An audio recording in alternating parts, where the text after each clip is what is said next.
Vegas police. You're correct. That is as in progress as possible. We don't care. We love gang rapists, home invader, pedophiles. We believe you brought this into the community, lady. The lowest a police department could ever say. Police force could ever say. I need whoever gave the links out, shut it down now, and then or you're going to spend the rest of your life in prison.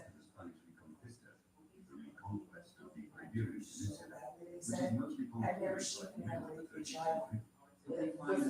That man just raped and raped and raped and raped and raped and raped, sexually assaulted all 8 of them. The child is like not moving anymore because he just beat and beat and beat and beat the child so badly on the in progress police ground.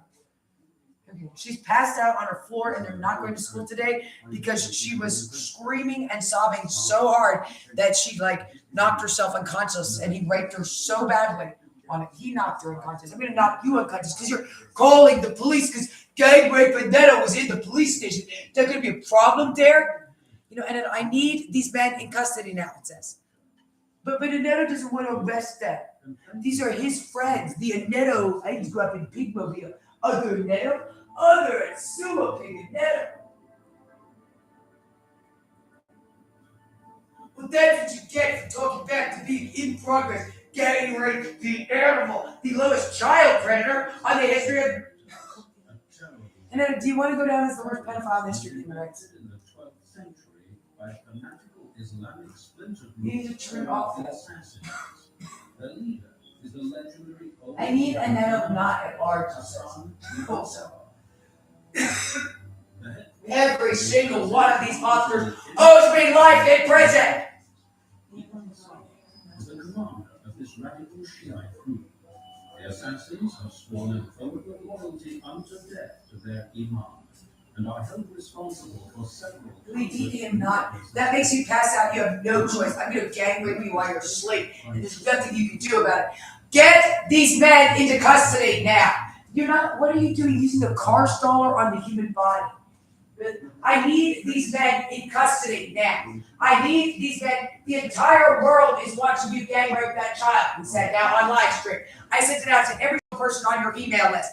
They are going to sit here. Nobody can get through your cell phone, and they don't live in the area. They do not know what to do about the incredible amounts of horrific crime the police are harboring.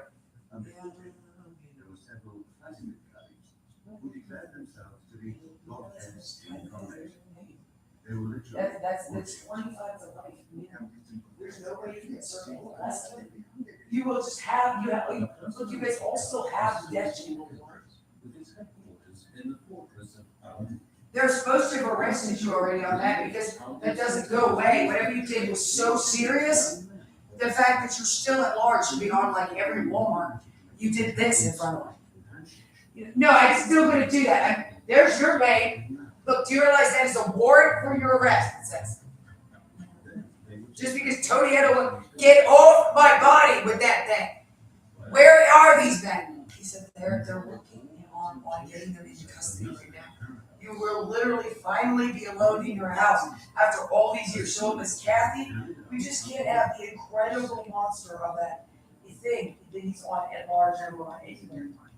It apparently is so incredibly horrifying. There's no one on planet Earth except whatever these dudes are, which is extremely rare that it does not horrify the ever-living shootout. He rapes little boys also on it, and he's 500 pounds of incredible drug and gaseous filth. No, it wasn't a proud day for law enforcement. It was like everybody in their right mind, and law enforcement is obviously not able. I mean, they need to be driving somewhere. Driving in to arrest these men.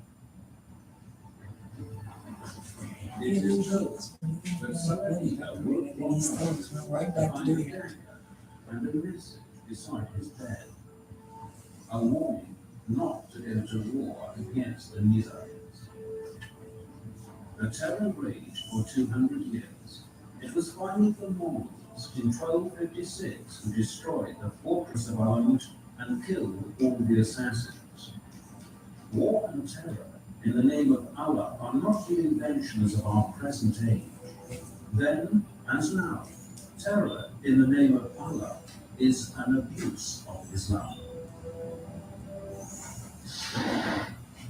NSA Storage has huge savings on all units, plus bigger deals on large spaces. Secure, reliable, convenient. Connect online today. I'm military. Now, you might not know this about me, but I come from a long line of fiscally responsible individuals who support Medicaid mixed family plans with affordable record. That's why, unlike big wireless, as few as 2 people can be on a mid-family plan and get our lowest price at just $50 a month per person. That's a deal that my great-grandpa, Frederick Frugal Reynolds, would be very, very proud of. Let me see how.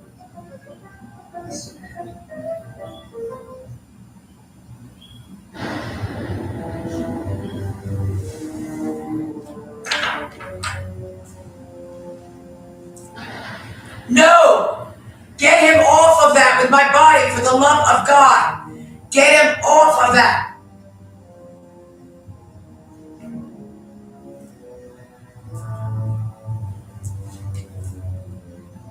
War in the name of God.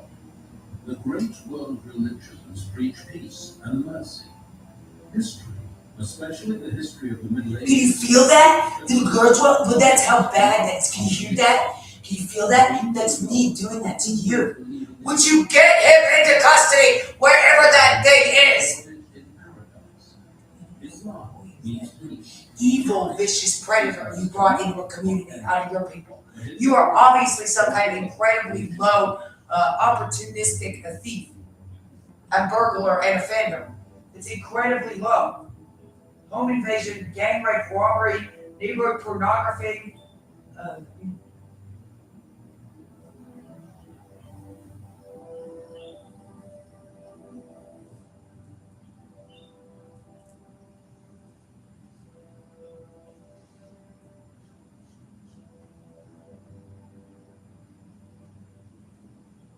Christianity, around the year 1100, is marked by a deep sense of piety, by the desire of both laity and clergy to lead a holy life, and by the holy war against the heathen, the Crusades. 200 years, 7 crusades of murder and conquest in the name of the Prince of Peace. The Church creates an unholy mixture of faith and military service, a problematic legacy that pursues our civilization to this day, a holy war.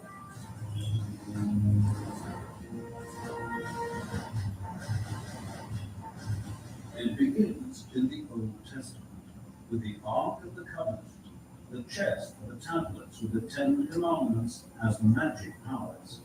It makes the people of Israel invincible in war, a treasure that the Crusaders are hunting for too. During the Crusades, military religious orders are founded: the Knights Templar, the Knights of St. John, and the Teutonic Order. The combination of monk and soldier is one of the most bizarre inventions of the Middle Ages. Religious orders at war against the heathen.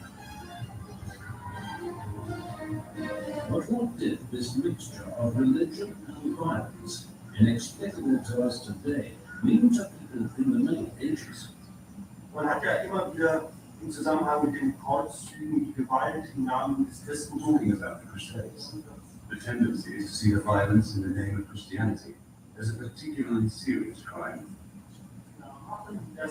No, get him into custody now, it says. Get him into custody now. Get him out of here. Get him out of here. Get him out of here. Get that disgusting thing out of here. So if you see the Crusades in this context, then they were perhaps just an extreme expression of what was a mundane and daily feature of medieval life. Allumfassende Gewalt, die überall anzutreffen ist, im Mittelalter anzusehen ist. And yet, even in the Middle Ages, there are some of the faithful who are appalled by the association of war with the abused Son of God who preached love and peace. The East Roman Christians in Byzantium, whose monks strive for the ideal seclusion from the world, find the holy night more than suspect.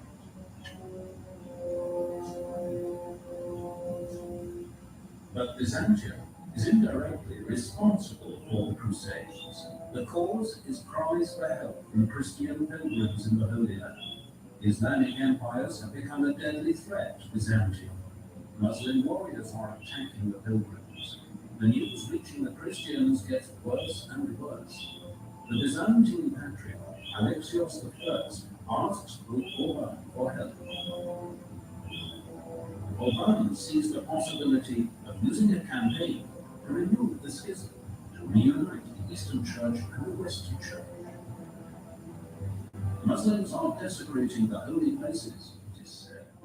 Pilgrims are being murdered. Rumors spread like wildfire. In the year 1095, at the Council of Clermont, Pope Urban II makes a speech that will go down in history. Wir wissen, dass in diesem We know that in this appeal, many of the things that people identify are probably addressed. die Leute The rewards of heaven are promised. There is the encouragement to act with united virtue, the call to liberate the holy places in Jerusalem again, and to make them accessible to pilgrims. Jerusalem wieder zu All this is combined in these four reports. And No, he's still not on that with you and her. Get him into custody now. Get that disgusting rapist, you disgusting lowest life beast, you incredibly disgusting country, you incredibly disgusting legal system. brilliant performance, which is why the reports say that the whole mass of people cried out, Deus vult, God wills us. Deswegen haben gerufen, Deus vult, Gott will es. In 1096, under the command of the monk Peter the Hermit, 30,000 enthusiastic believers set out on the Paul's Crusade. 30,000 in need of food and drink. Their journey was marked by pillage and plunder. Only 3,000 return after their expedition is annihilated by the Islamic Seljuks. The same year sees the beginning of the First Crusade. Many kings take part, but Christians are under pressure to extend their empires. Für die Kreuzzüge waren viele Many structural changes in the Middle Ages were responsible for the Crusades, die but at the same time, were also involved in a major process of expansion on the part of Latin Christianity. This expansion has progressed further since the early time of the conversion of the Teutons, particularly in the north, in 1066, and thinking of England and Denmark. They had come to a standstill.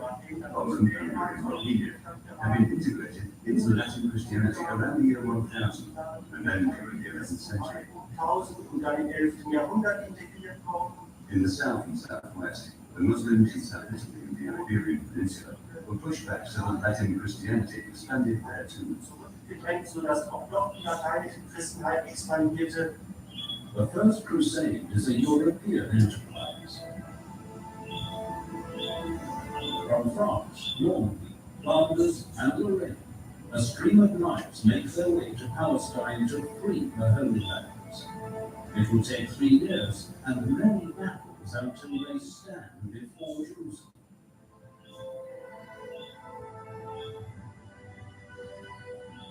They lay siege to the Holy City for 5 weeks. Then the attack begins.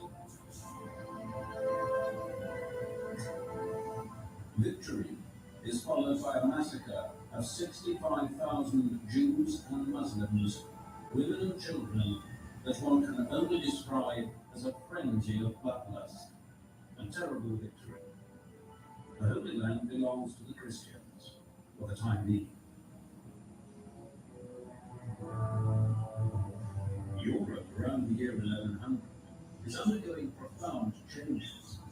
It is not just contact with foreign cultures. The population, just like the economy, is growing at a great pace. Trade becomes more important. Overpopulation becomes a problem.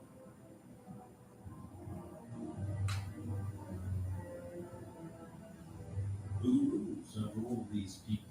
Monarchs and the church are locked in power struggles. Everywhere there is change and expansion. The Crusades are part of this. The Crusades are not a clash of civilizations between Christianity and Islam. Christianity is divided, Rome and Byzantium.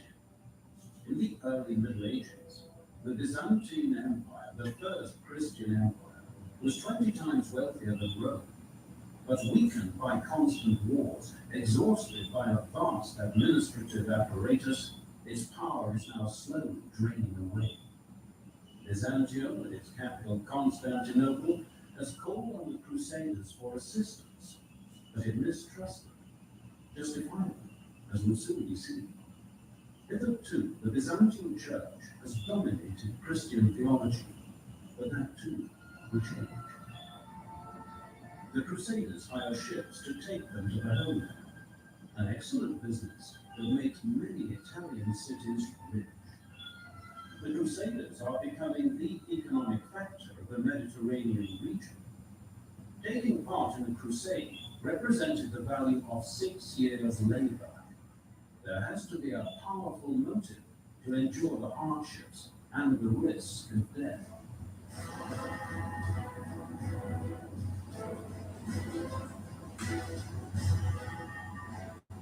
The Church has promised the Crusaders, he who falls in battle against the heathen will be a martyr. In the Middle Ages, the fear of hell is great, the hope of reaching the kingdom of heaven small. Almost everyone believes they are threatened by eternal damnation. Man sollte sich fragen, warum das für die The question is why the opportunity to become a martyr was so important in the Middle Ages. Not everyone wanted it, perhaps, but the chance of becoming one was extremely important. You only have to think of chapter 20 of the Apocalypse, the Book of Revelations, where it is prophesied that martyrs will immediately enjoy eternal life at the heavenly altar, teilhaftig werden des ewigen while Lebens, others will have to wait their allotted time before they even have a chance of tasting the joys of Weise heaven. und Freuden des Lebens genießen können. The greatest propagandist of the Crusades is Bernard de Clairvaux. On the one hand, a devout mystic. On the other hand, he even promises thieves and murderers eternal life if they join the crusade and kill heathens. His greatest hour comes in the year 1144. The Emir of Mosul conquers Edessa, a Christian principality since the First Crusade. In sermons of fire and brimstone, Bernard calls for the Second Crusade with resounding success.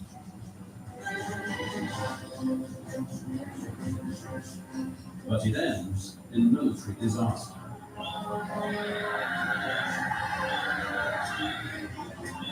Then, in 1187, catastrophe, the Battle of Hattin. A whole Crusader army is annihilated. The legendary Saladin defeats the Christians. Jerusalem falls.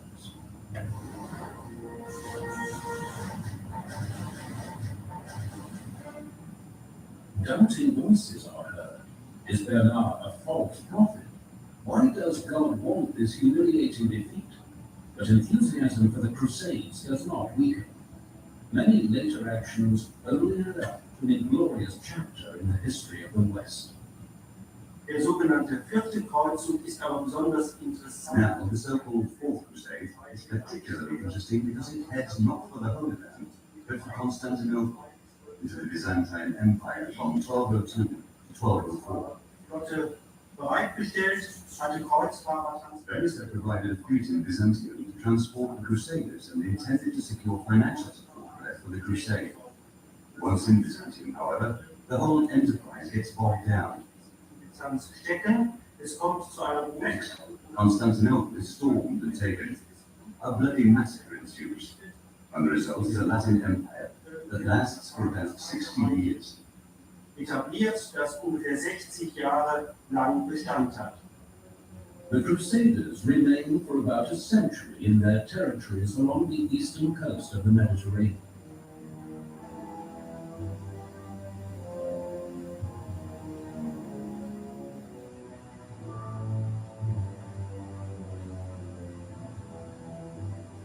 War in the name of God.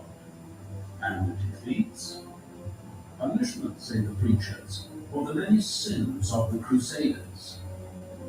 Sins such as gambling, theft, and lust. And remarkably, there must also be penitence for the killing, although it is a holy war. Jerusalem has been lost, but the Crusaders still have their castles and territories. For the nobility, was the prospect of new kingdoms not the most tempting feature of the Crusades? The many power struggles among the Muslims helped the Crusaders to secure the borders of their principalities. Numerous castles served this purpose.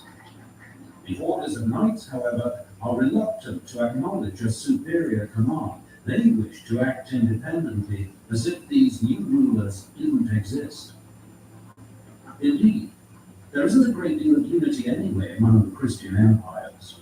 The Normans of Antioch are in conflict with the Byzantines, and some of the Crusader states also fight against each other, sooner or later.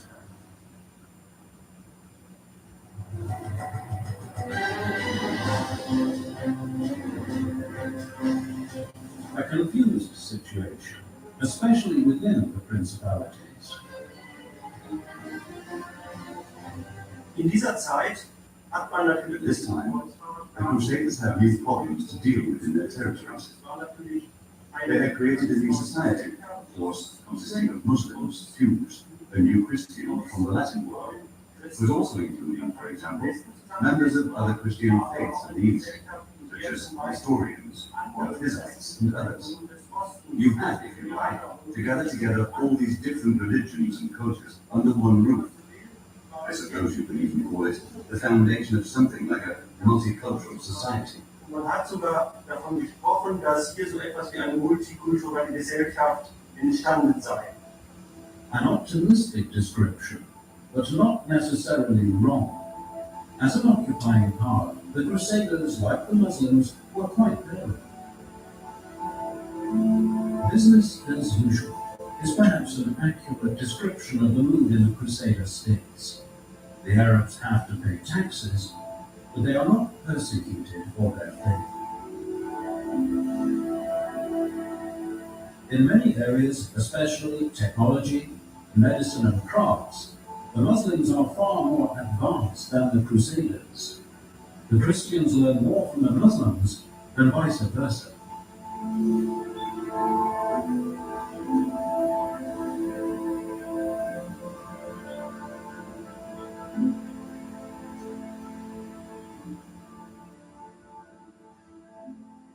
And cultural superiority also informs the way the Muslims see the Crusaders. Grundsätzlich war der Blick auf sie geprägt, einerseits Basically, the Muslims had a feeling of religious superiority.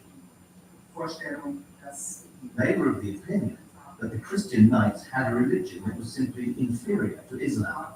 insofern beginnt So we find Usama ibn Munkis beginning his chapter on Frankish customs by comparing the Franks to animals, in that they possess animal virtues, such as bravery. er hatte Respekt für die Tapferkeit, aber sah He respected their bravery, but held them to be culturally inferior because they did not possess the same medical skills or techniques. And finally, very important, they had no sense of honor or shame. und die letztendlich doch auch sehr Among all, and this was something that really struck the Muslims, the Christian knights were very liberal with their wives. So it was noticed that a Christian knight was standing on the street with his wife, and along came another Frank and spoke to his wife without the husband intervening. auf der Straße stand und dann kam ein anderer Franke und redete mit der Frau und der Mann stand dabei, ohne einzuschreiten.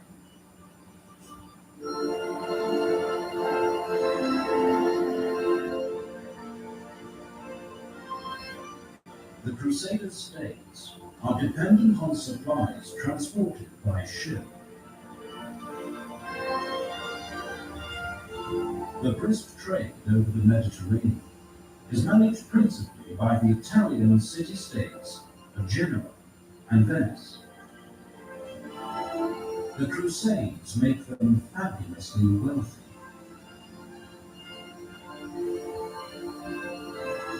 The Crusades are the basis for their later ascendancy.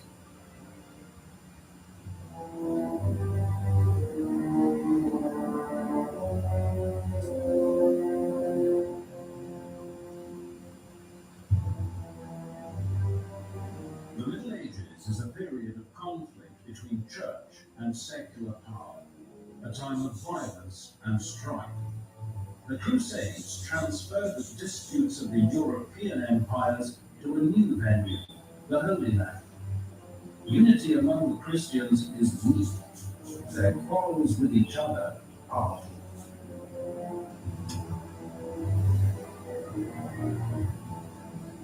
After the Second Crusade, Jerusalem, the goal of all the Crusades, will only twice be made accessible to pilgrims, thanks to treaties which Richard the Lionheart and Frederick II negotiate with the Muslims.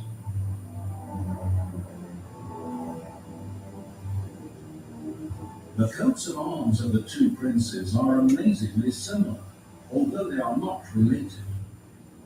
Richard's life is an example of the constant quarrelling among the Christians. Richard the Lionheart, the legendary English king, lives in France. He has only spent 6 months of his life in England. His mother Eleanor, later Queen of France and England, takes part in a crusade. His father and siblings become enemies. All his life, Richard is entangled in court intrigues, both actively and passively.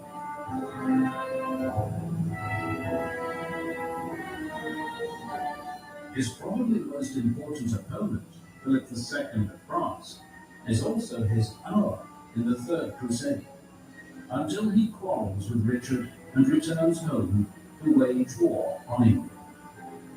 But first they advance together into the Holy Land and fight for their common cause.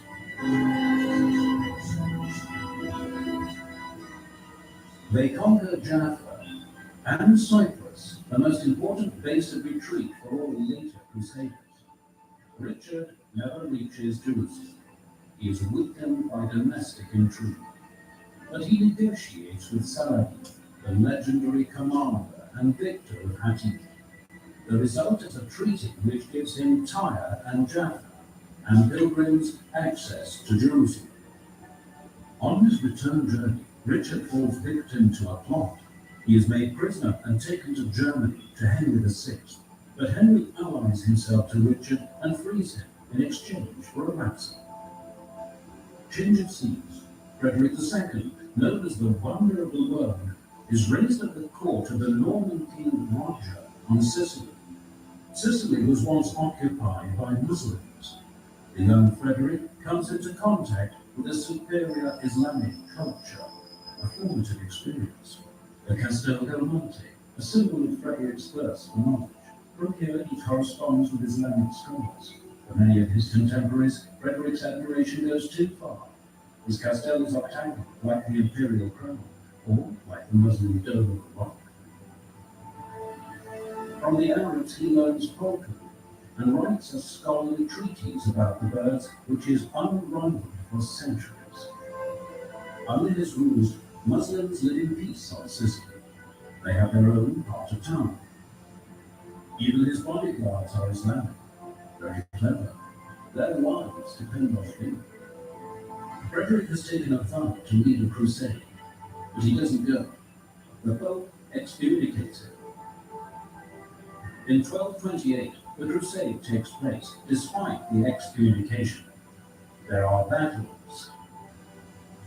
But above all, there are negotiations and a treaty with the Sultan al-Malik. Der Vertrag von Friedrich II. Frederick II's treaty is more remarkable than Richard the Lionheart's. Firstly, because it's valid for the next 10 years, and especially, of course, because the treaty is agreed without any accompanying military action. So Frederick II was hardly a military commander in the Holy Land, but rather, and primarily, a negotiator. Herr im Heiligen Land, sondern hauptsächlich Vertragspartner. After his death, it is even rumored that Frederick was, in secret, a Muslim. That is nonsense, but he admires Arab culture. and orders himself buried in an oriental robe. It is indisputable that the Arabs at that time were more advanced in all matters of science than their European contemporaries. But how do the Muslim peoples react to the Crusaders who invade their land?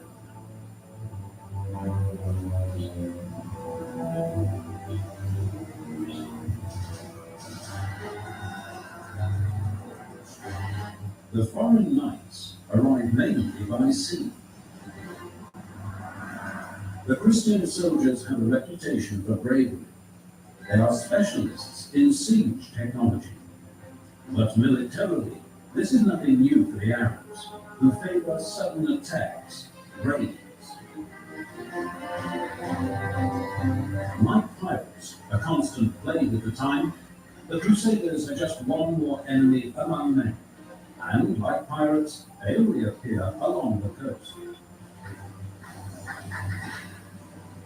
The difference is that after attacking, the Crusaders do not disappear again, but remain as invaders. Even so, they are not perceived as a threat to Islam. The standards of hygiene and medical care among the Crusaders both amazes and horrifies the Muslims. Whether Crusader or Arab, short-term power strategies provide fertile ground for intrigue and shifting alliances which often transcend religious boundaries, not so much a clash of civilizations as a skirmish of warlords. For the Arabs, the foreign soldiers come from a mysterious, dark and cold land where terrible monsters dwell. The more distant the Crusaders' homeland, the more terrible the monsters.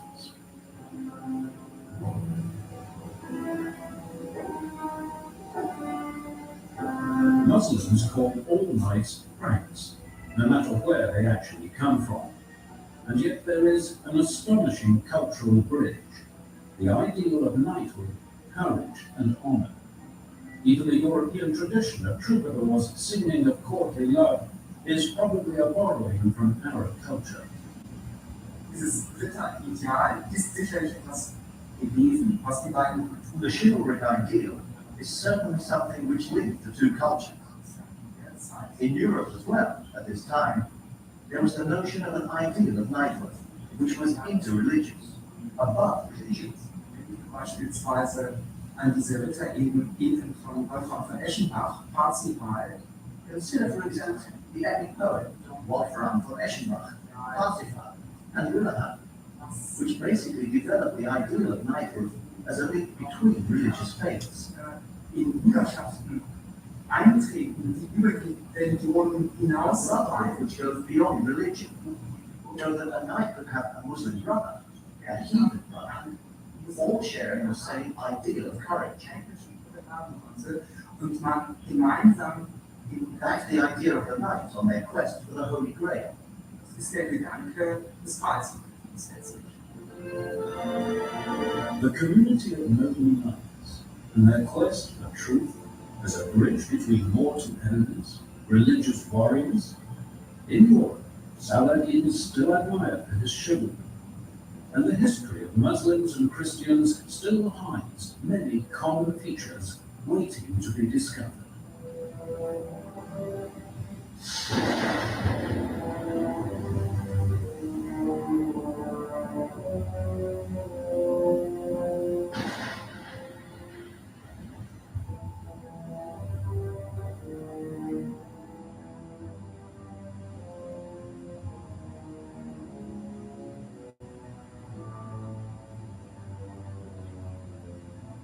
War in the name of God. The great world religions preach peace and mercy. History, even modern history, shows that religion and violence are not contradictions. In the 16th century, there emerges a new Christian denomination, Latin Christianity, already separated from the Orthodox Church of the East, splits once more into Catholics and Protestants, and in the name of Christ, they go to war against each other in the bloodiest conflict that Europe has ever known.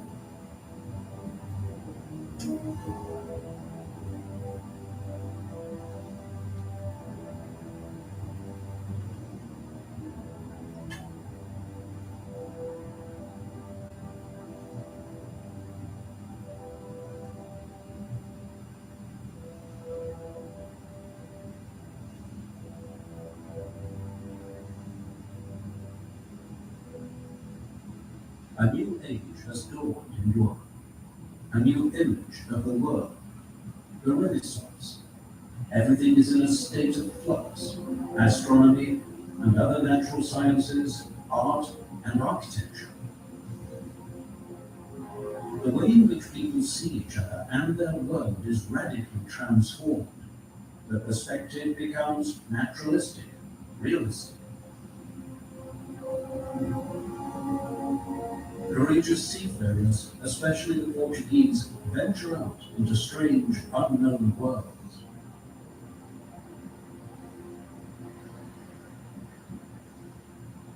With new instruments of navigation, new maps, in 1522, Magellan's ships proved that the world is round. A time of upheavals in matters of belief too. The Bible, whose Latin was inaccessible to the common people, becomes the book of books, and a dissatisfied German monk unintentionally changes the world. Martin Luther does not want a reformation, he only wishes to reform. But that is not how it turns out. It is as though his time is ripe for more. A new invention, the printing press, a technical revolution which makes possible a spiritual one. Was Gutenberg mit der Buchkunst, Druckerkunst macht, der Gutenberg's printing press, printing with movable type, encourages mobility and improves communication to an extent that was previously not just unknown, but unimaginable. nicht vorstellbaren und auch nicht bekannten Weise.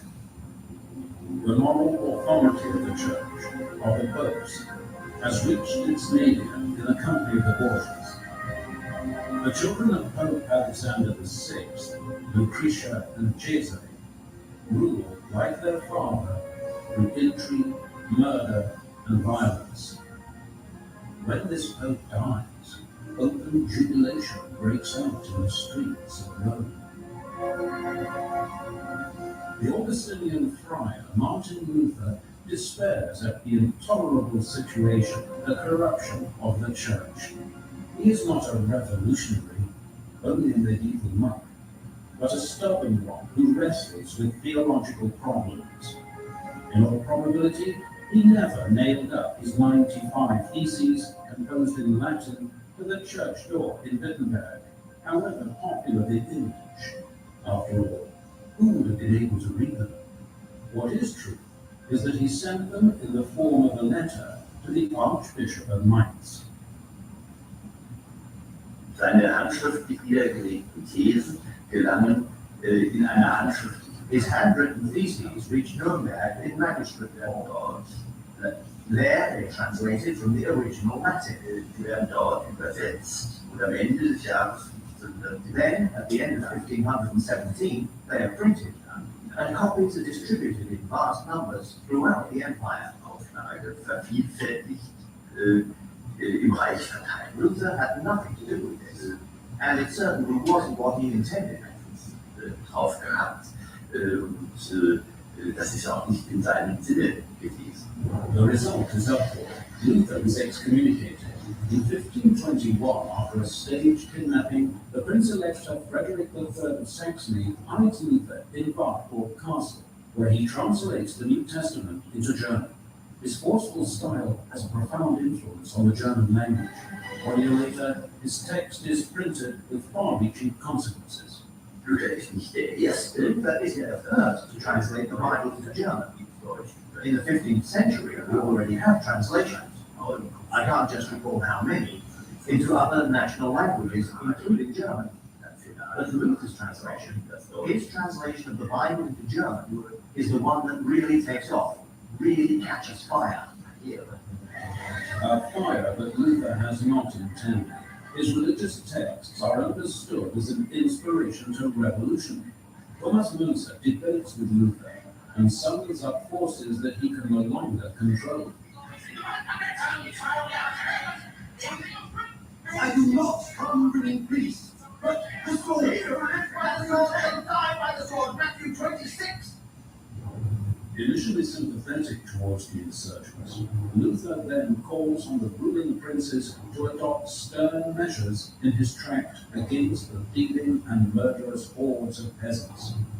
He does not wish to be associated with the brutalities of the peasants, and unlike Münzer, he does not want a revolution. Bauernkrieg, das ist ja ein The peasants' war is just a name, and it gives the wrong impression. There wasn't a war as we understand the term, rather an unknown number of isolated uprisings. These peasants' revolts constitute a tradition going back into the 14th and 15th centuries. But what the princes actually do is also not what Luther intended. Luther suffers under the Reformation as much as he influences it. He has no control over events. The Reformation attracts fanatics. Revolt against the clergy spreads like wildfire. Iconoclasts attack churches. In Münster, for a few bizarre months, Anabaptists rule a totalitarian state. They demand common ownership of property and prohibit marriage. When the riots are suppressed, the corpses of the ringleaders are displayed in cages. The Reformation spreads throughout Europe, dividing into ever new factions. Zwingli in Zurich, Calvin in Geneva. Even Scotland has its own local hero in the form of John Knox.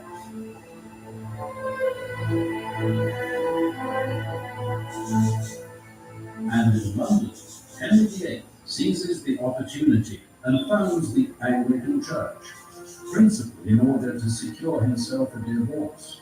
Reformation also means a reallocation of power. 1546, the Catholic Emperor is at war with Protestant princes, the first interdenominational war. After the Emperor's victory, a process begins which finally leads to a peacemaker's compromise. Subject citizens must adopt the faith of their ruler. Der Augsburger Religionsfrieden schafft insofern etwas Neues.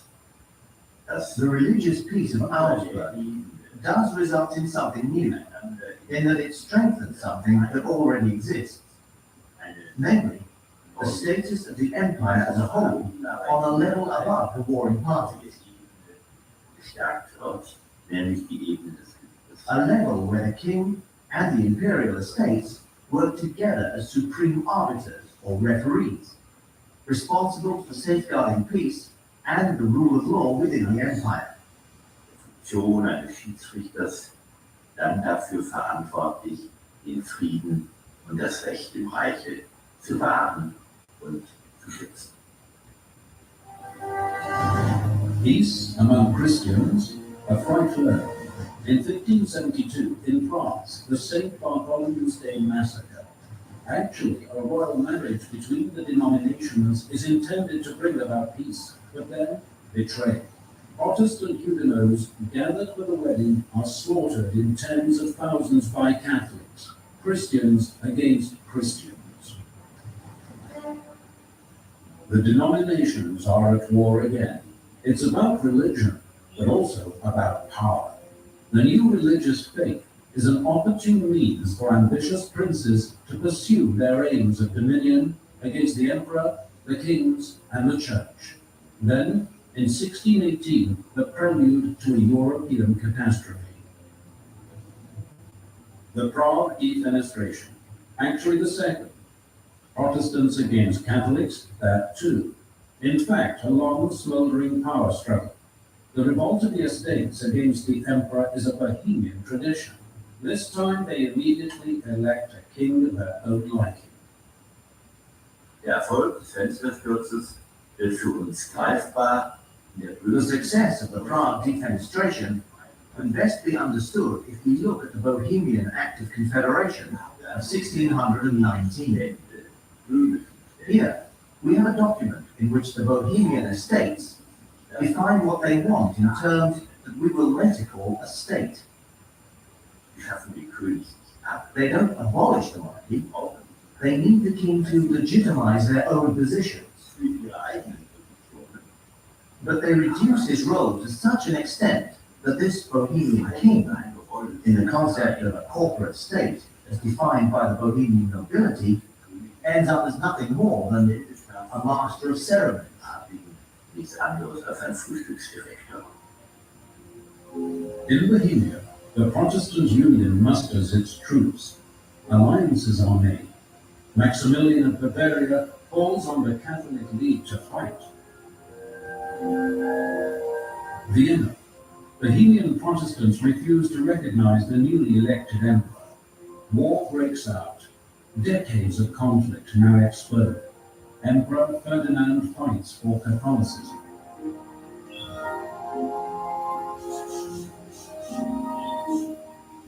Wallenstein, a brilliant general and entrepreneur. As yet, there is no such thing as a national army. Wallenstein recruits an army of mercenaries and fights on the side of the Catholic League for money. Wallenstein ist derjenige, der sich in der Lage sieht, When the emperor asks, can you provide me with an army? kannst du mir ein Heer Wallenstein sees himself as ideally suited, as a private individual, a businessman, to offer this service. als Wirtschaftsunternehmer gleichsam diese Dienstleistung erbringen kann. The first Catholic victories, the Bohemian rival king is defeated. The Protestants lose a series of bloody battles. In Bohemia, Catholic successes are followed by brutal suppression of the new denomination. But now, the Danes fear for the security of their power in Europe. They enter the war against the Catholic Habsburgs. The fortunes of war are fickle, but Wallenstein is almost always victorious. Again, the emperor triumphs over the Protestants. Der Dreißigjährige Krieg ist wohl in den 1620er Jahren It's fair to say that in the 1620s, the 30 Years' War is mainly a religious war with powerful political groupings already getting involved. in starke politische Interessenlagen mischen. And at the latest, from 1630 onwards, the 30 Years' War becomes a secular conflict, Der Dreißigjährige a European power struggle in which religion still plays a role, albeit no longer a dominant one. Krieg, in dem Religion auch noch eine Rolle spielt, aber längst nicht mehr eine A war which perpetuates itself. The powers take up their positions. No one dominates for long. A power which achieves a short-term advantage is soon brought down by the others. Any Lab Test Now offers high-quality lab tests right in your neighborhood. Choose and schedule your test online or just walk in. Choose your test, choose your time, get your answer. Visit anylabtestnow.com. What's that? It's compounded hogwash. That those weight loss meds ain't FDA approved. Smells like snake oil, great. Horse? This here's the real deal. Yeehaw. Weight loss plans $59 per month plus Medicare. Okay, good, all right. And everywhere the armies of mercenaries who take what they need from the civilian population. War feeding on war, people say. Soldiers are seen as the brutal scum of the earth who kill for money. For the mercenaries, only money counts. Diese Söldner übten ein These Handwerk. mercenaries were simply plying their trade. Ja, vor allem Above all, they made sure they were paid on time, Gold bekamen, and if they weren't, wenn das they changed sides. wechselten die Front. 1630. Gustavus Adolphus, King of Sweden, enters the war. His power base, the Baltic region, is claimed by the Catholics, a mistake. The Swedish monarch is now the standard bearer for the Protestant cause, and luck is on his side. An irony of fate. Wallenstein has just been dismissed by the emperor, a concession to the Jesuits, the Spaniards, and the estates who hate him. In 1631, Catholic forces besiege and then storm the city of Magdeburg. What happens there is without parallel even for the 30 Years' War. An orgy of brutality. The city is razed to the ground, the population virtually completely slaughtered. Gustavus Adolphus, the Protestant from the north, is set on revenge. His victorious troops push southwards. Augsburg, a Protestant stronghold, a city where once the peace between the denominations was ratified. There, the soldiers of the Swedish king are now greeted like angels of salvation, a hysterical hope in a land laid waste. But these men, too, will only bring death, misery, and devastation. The Swedish soldiers are also mercenaries. War is their trade. What the Bavarians suffer only a short time later comes close to the accounts of a few survivors of Magdeburg. The mercenaries are all alike. For the first time in the 30 Years' War, the peasants resist the mercenaries. The soldiers leave behind them a trail of devastation, no matter whether there is fighting or not, no matter what cause they serve. In this hour of peril, a call goes out for Wallenstein. There are many who distrust this vain and unscrupulous general, but he alone is capable of putting a stop to the Swedish advance. Desperate times demand desperate measures. The two commanders clash directly in southern Germany, a battle of the Titans, Wallenstein against the army of Gustavus Adolphus. The result, a victory for Sweden, but a victory bought at the price of disaster.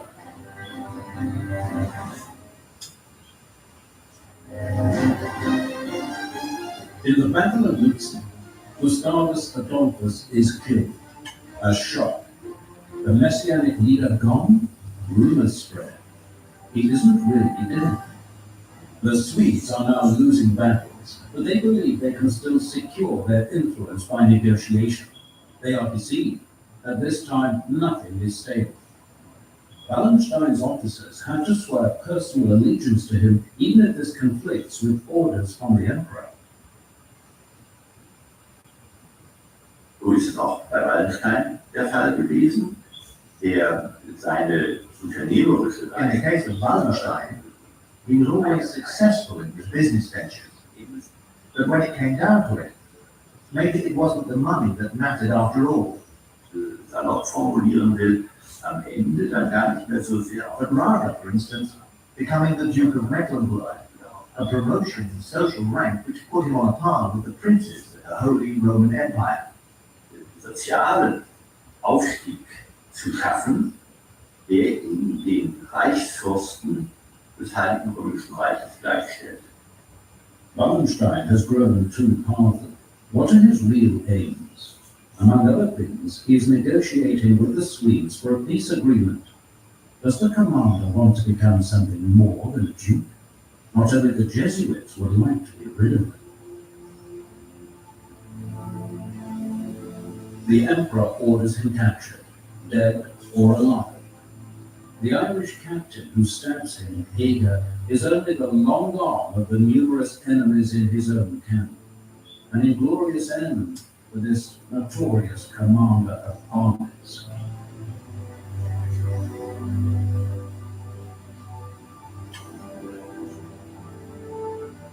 The war continues. At the beginning, the Habsburg dynasty had sought war to secure their dominion. By now, they are fighting to retain their existence as a power.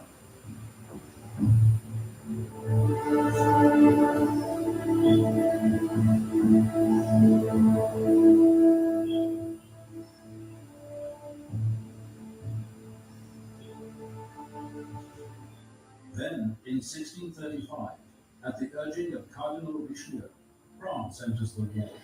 Once again, the fighting lays waste to South Germany and Bohemia.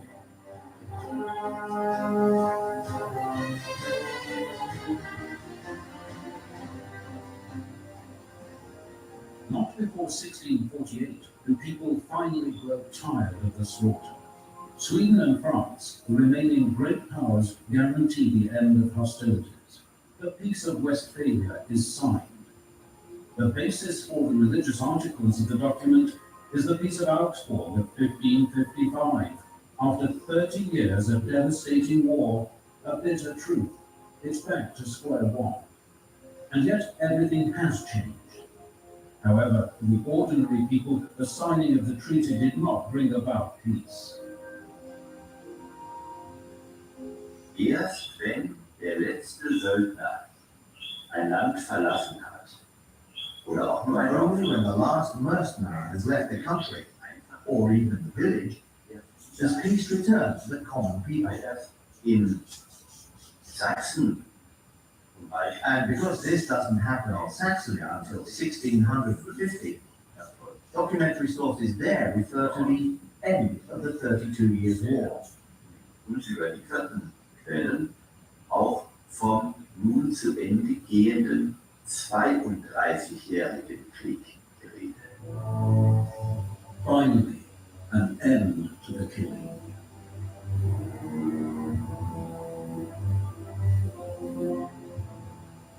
The cost of the war, the destruction of a continent, the conflict over the right interpretation of Christianity leads to an orgy of cruelty which takes human beings to the brink of the abyss.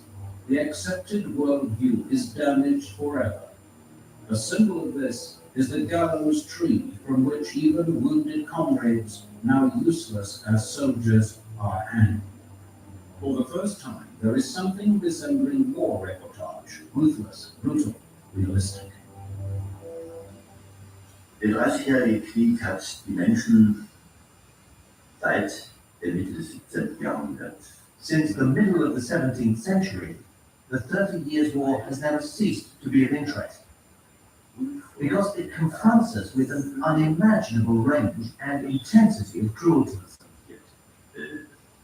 geworden sind. What Zeitgenossen people experienced at the time was handed down to those who came after in writings or illustrations.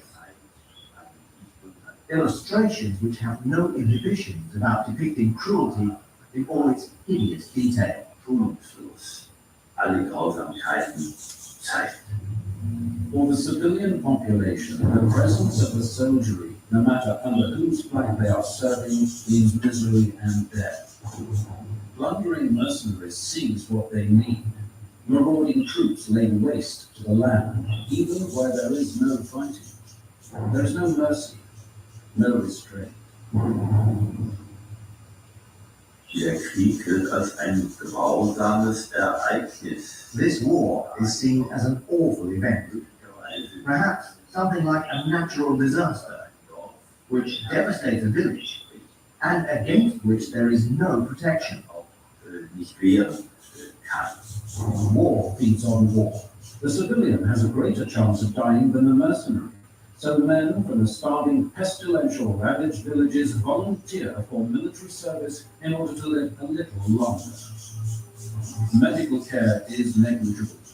The wounded have little chance of surviving, but it's still better than starving to death or being slaughtered in your own village. A European catastrophe. Most severely affected is the region which will later become Germany. How many deaths has the war cost? Insgesamt wohl über 50%. All in all, probably 50%.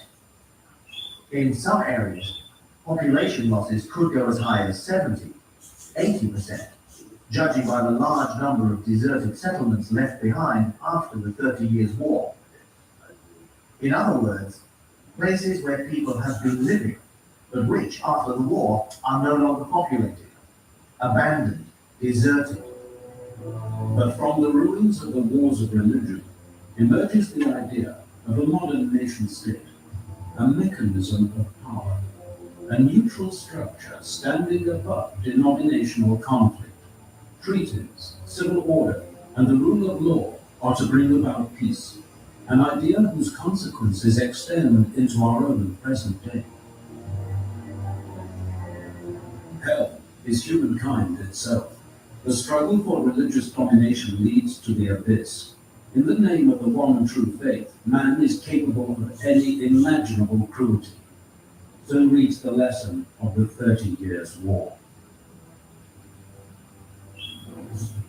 By nature, man is, and always has been, greedy, selfish, and cruel. Only an all-powerful constraint compels him to keep the peace. Man is a wolf to man, writes the English philosopher Thomas Hobbes. Hobbes zieht daraus die Konsequenz, dass der Mensch Hobbes concludes that if man is to live in a condition of peaceful coexistence, he must be subject to discipline. so oft ist wie die Stadt, He must be constrained in every aspect of his life by a power that can only be the power of the state. Reglementieren sucht und dem friedfertigen Zusammenleben dienen soll.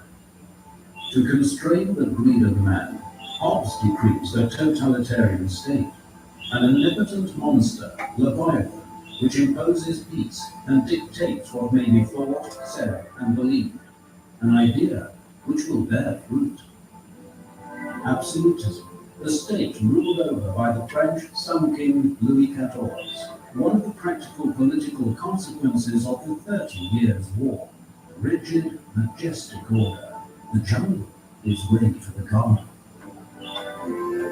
The state is a calm, ticking, finely oiled and neutral clock. Base instincts and conflicts of belief are held in check by the power on high, the new ideal of the age. In place of the bands of mercenaries hired when needed, we find standing armies, valuable instruments of the state to be used sparingly. Prussia under Frederick II is the ideal model of enlightened absolutism, a sober, rational state without an established church. Die ganz große Tendenz ist, die The trend is quite clear. Perhaps Frederick the Great put it best.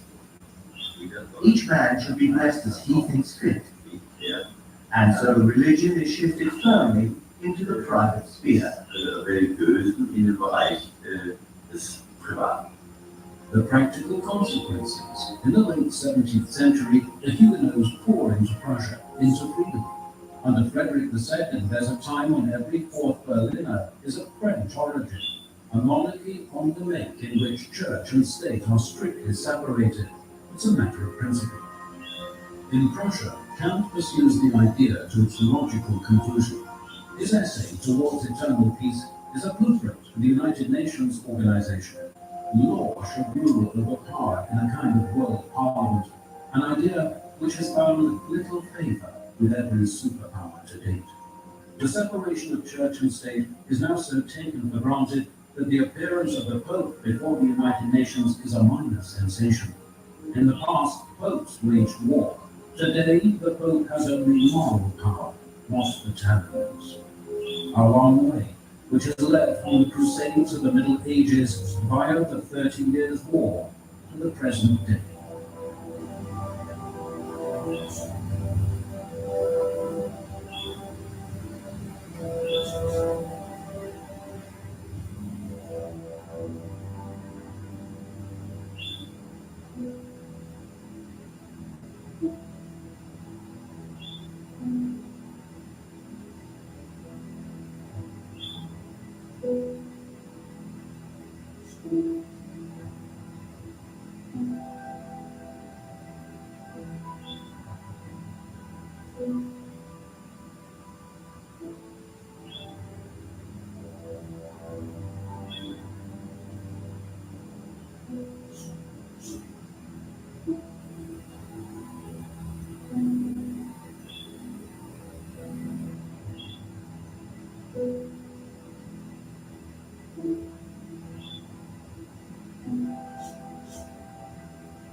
At Cox, your internet and mobile price won't change for 5 years, from 5 Halloweens to 5 4th of Julys.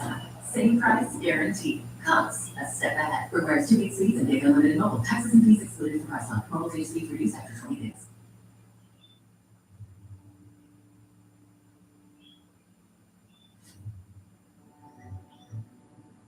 This is a synagogue.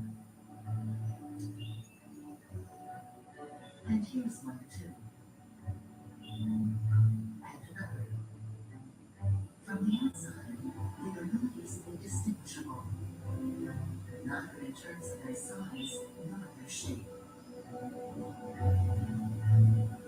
And yet, all these secret places are connected by both a remarkable and tragic history going back more than 3,000 years.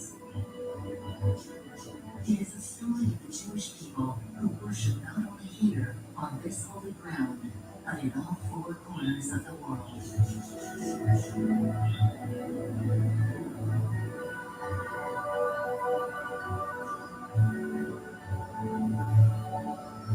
Very few of these sacred places have survived history. They reflect the historical trajectory of a people.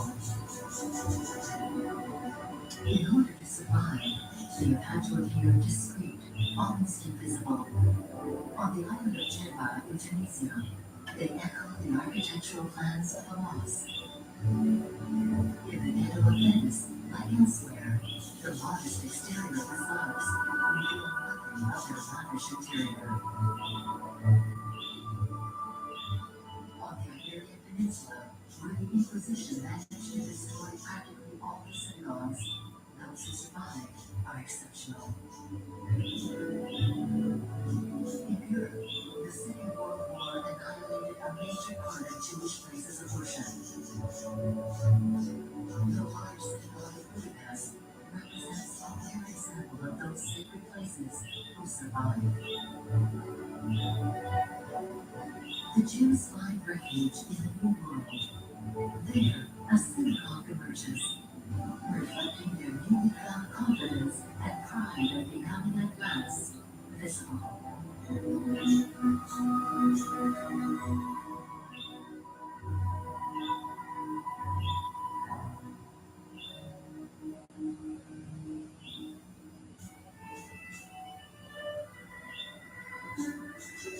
At the crossroads of Asia, Africa, and Europe can be found the birthplace of the first monotheistic religion, Judaism.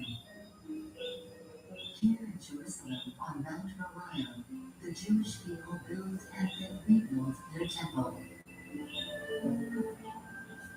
Believing that on earth, this is the place closest to God. There is no archaeological remains from the first temple. So we have to rely on the historical sources. Orit Pelek Barkat has a doctorate in archaeology. Her research is on the temples of Jerusalem. So most of the details that we have come from the Bible. And then we have quite a vague description, but with some details about the plan and the measurements of the temple.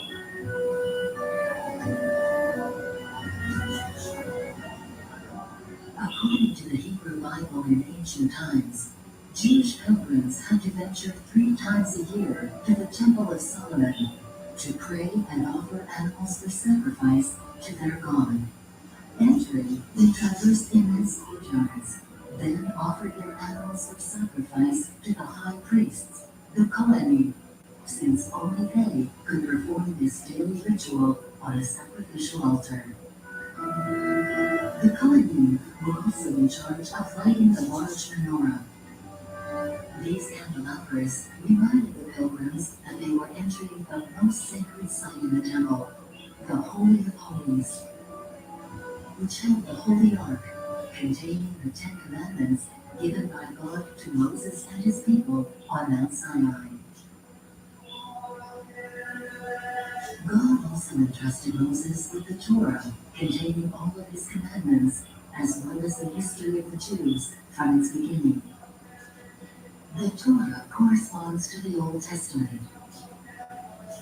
Since antiquity, Jews have gathered in synagogues to pray and study the Word of God.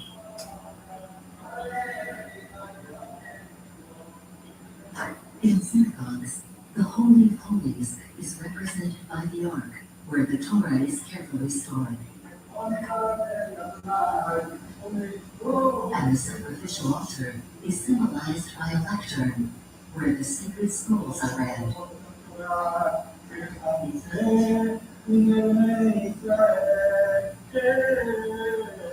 As a matter of fact, sacred for us is never architecture. There is one place which is sacred, and God defines it with no architectural means. Rachel Elior is a professor of philosophy at the Hebrew University in Jerusalem. Her research interests concentrate on the history of Jewish thought, and in particular, Jewish mysticism. There is no divine description of the nature of the architectural device. It's only a place which is commemorated and sanctified by the very presence of God. That's the nature of the temple. Following the turbulent history of the Jewish people, there remains today only one visible remnant from ancient times, the Kotel, wall in Hebrew. Judaism is a religion which is not fixated on images, statues, or objects, but rather is rooted in the power of memory, ideas, and words.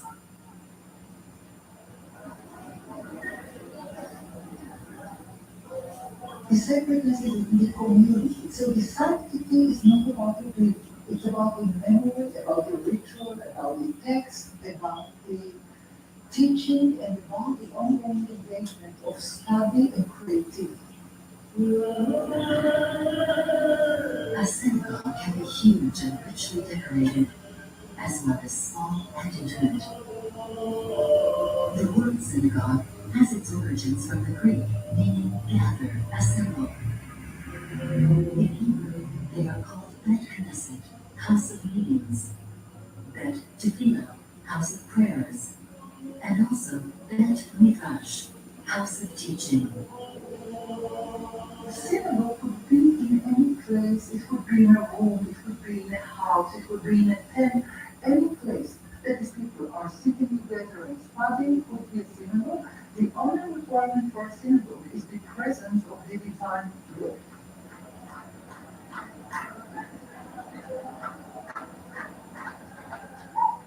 Since 1967, there is a divided space reserved for women and for men on the western wall of the temple, the Kotel. This obligatory separation was not always apparent in the temple, but today it exists in many synagogues. There were no part for the women in the synagogue. Only later, synagogue with places for women would be added. There is a debate among scholars if in ancient synagogues there would have been a place for women, but there is a debate and there is no one opinion about it. Women and men pray in front of the Kotel, which is also called the Wailing Wall, in memory of the painful past of the temples of Jerusalem.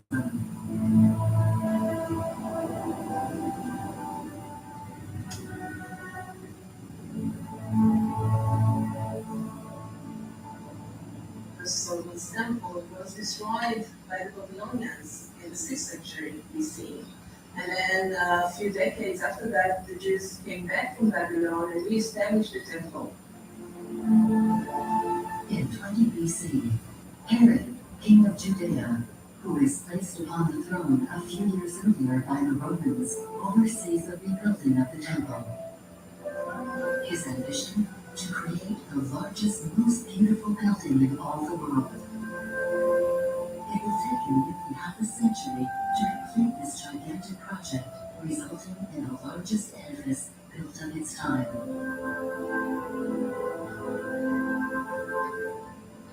The Jewish community of Jerusalem was never able to properly worship in this sacred place. Very shortly after completing the building work, the first conflict between Romans and rebellious Jews erupts.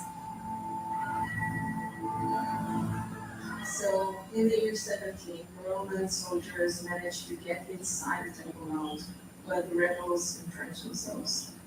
And in this war between the rebels and the soldiers, the temple caught fire.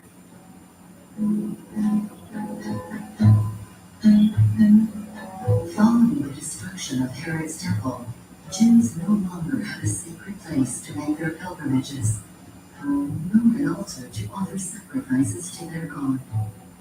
This condition of exile amplifies the Jewish diaspora now spreading throughout the world, like here on Jerba.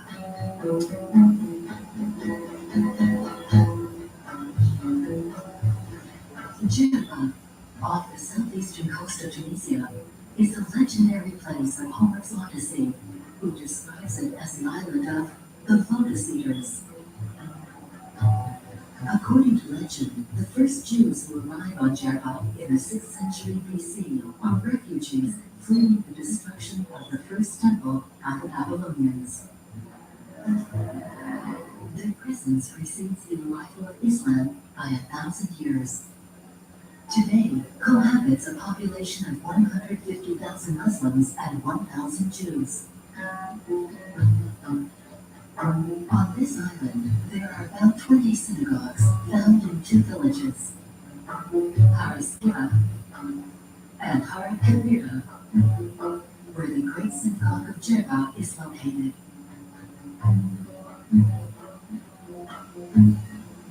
Dominique Jarasset is an historian of art and synagogue architecture, in particular those found in Tunisia. The specificity of the Great Synagogue of Jerba, from an architectural point of view in terms of construction, has very little structural design because it really takes its inspiration from that of a mosque. This shows how the Jews of Jerba, but Jews in general, have this extraordinary ability to use the vernacular architecture of the local culture, to appropriate it, and then to reuse this within the framework of the Jewish ritual.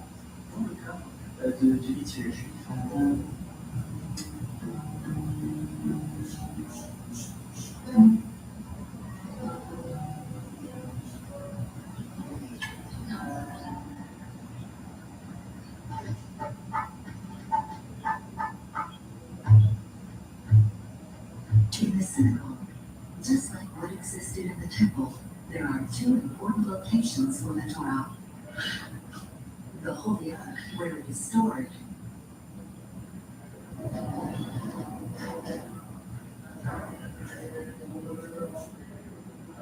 and the Teva, where it is placed to be read.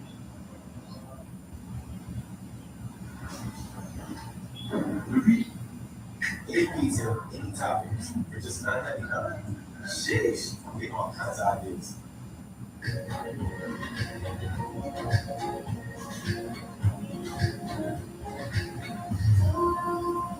It is a special offer on the 2026 Cadillac Lyriq.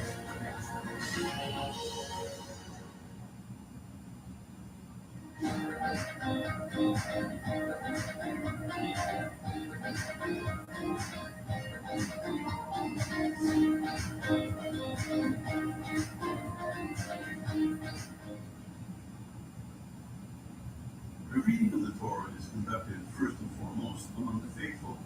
Because of this, the Germans have invented a square-shaped design for reading, which is ideal. This configuration means that the table is in the center and all the faithful are around it so that they can hear. The result is a circulation of prayer and reading in the synagogue. When the men take out the Torah from the Holy Ark, it is in shadow. When they bring it to the Teva, it is in the light. Some synagogues of Jerba possess an architectural peculiarity, the skylight. It is a well of light created by 12 windows located just above the reading table.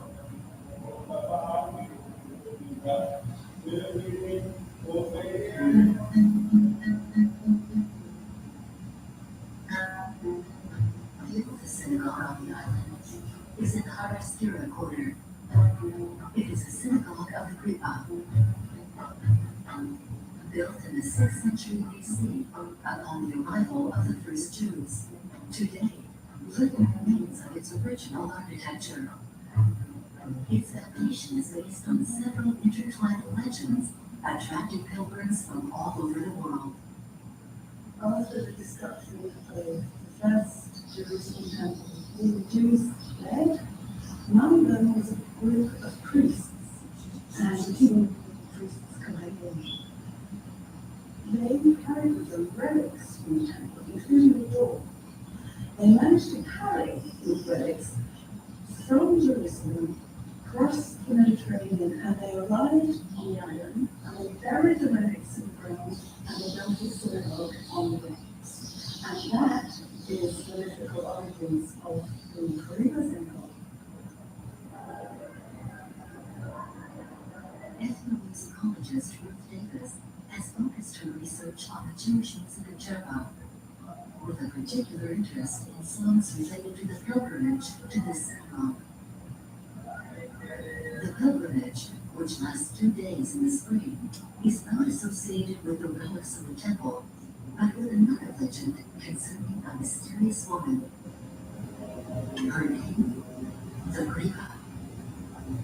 She seemed very strange, and people of the village were afraid of her. And one day they noticed her hut had a burst into flames, and rather than coming to see what was going on, they actually stepped away. And they thought this might actually be something magical and sensible.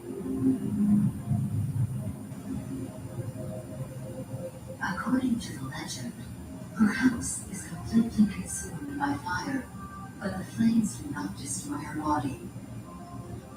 Both Jews and Muslims believe that a miracle has occurred. A myth is born. The Jews of Jerba built their synagogue on this mythical site.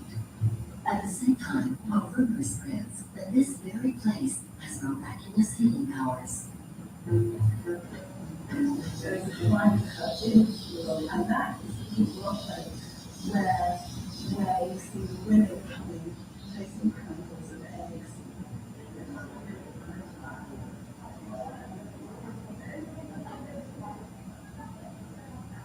Jewish and Muslim pilgrims write inscriptions on eggs. Sometimes all find their way beneath the Holy Ark, which houses the sacred scrolls of the Torah. The cult of the grotto, both the leg eggs, the triple cult, is something that Muslims claim for.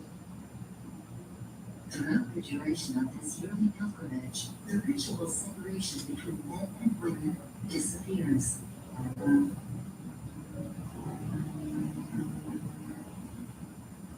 This pilgrimage creates a social bond, similar to the one which once bound those who frequented the Temple of Jerusalem. The tales of a strange woman, the Griva, and the high priest of the temple, the Kohanim, are mysteriously held together to create a direct link between Jerba and Jerusalem. Today, Jews and Muslims of Jerba continue to live side by side. There was a time when this coexistence was at the heart of an empire.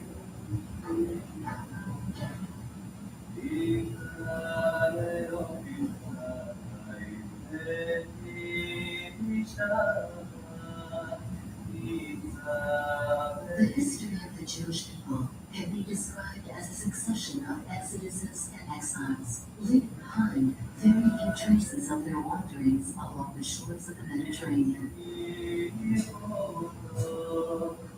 In Spain, there is almost no pictorial representation of their synagogues, which could record their history. It's a hidden history. Arabs conquered southern Spain in the year 711, transforming this rugged Christian kingdom into their own for 700 years. Creating the second largest city of the time after Constantinople, Cordoba.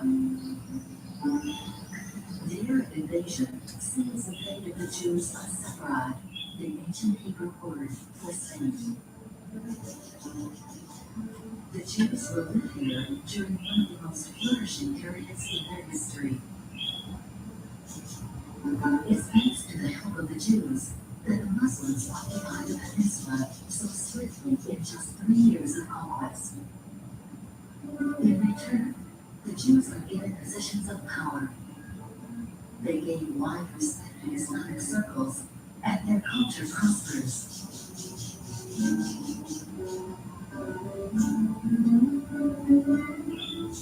Over much of this time, Jews and Muslims coexist, enriching one another's lives and culture. This period, stretching from the 8th till the 14th century, will be known as Al-Andalus, the golden age of the Arab world in Andalusia.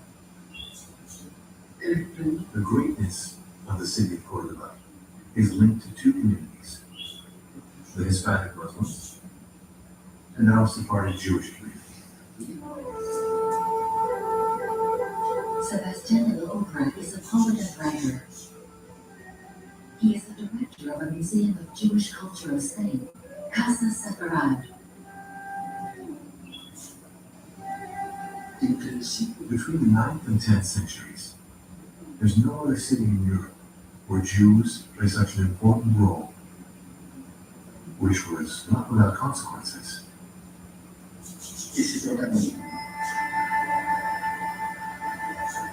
It was all too good to last. After centuries under Arab rule, the Catholics retake the reins of power. This period is called the Reconquista.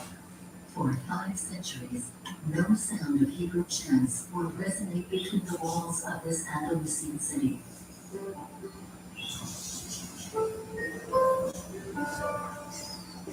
This small synagogue will not be discovered until the 19th century. During a storm, it was a terrible, devastating storm. The roof in bad condition caused a leak, which turned into a flood.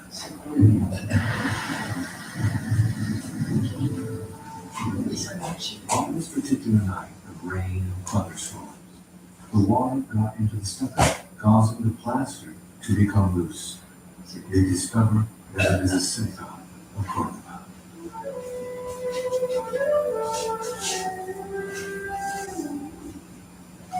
The hidden synagogue of Cordoba is located in the Jewish quarter known as the Hudavia. It is the only surviving synagogue in this city. Get these animals into custody.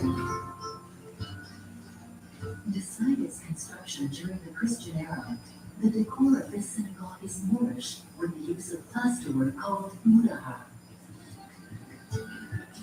It is probably the work of Muslim craftsmen. This synagogue is the most beautiful on the peninsula.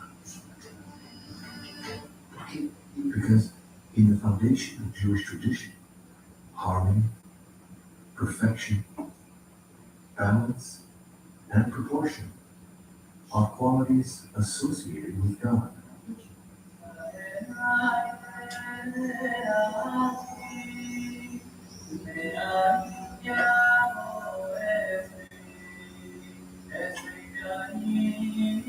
The second chapter of the history of Sefarad opens here in the Christian capital of Castile, Toledo.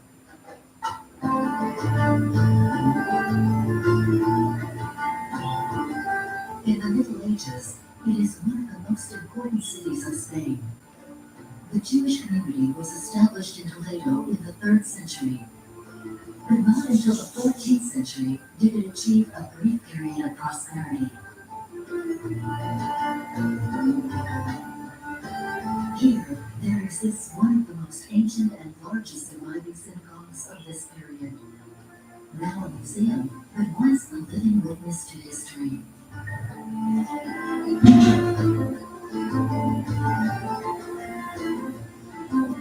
Daniel Munoz Garrido is an historian conducting research on Jewish art from the Iberian Peninsula during the Middle Ages.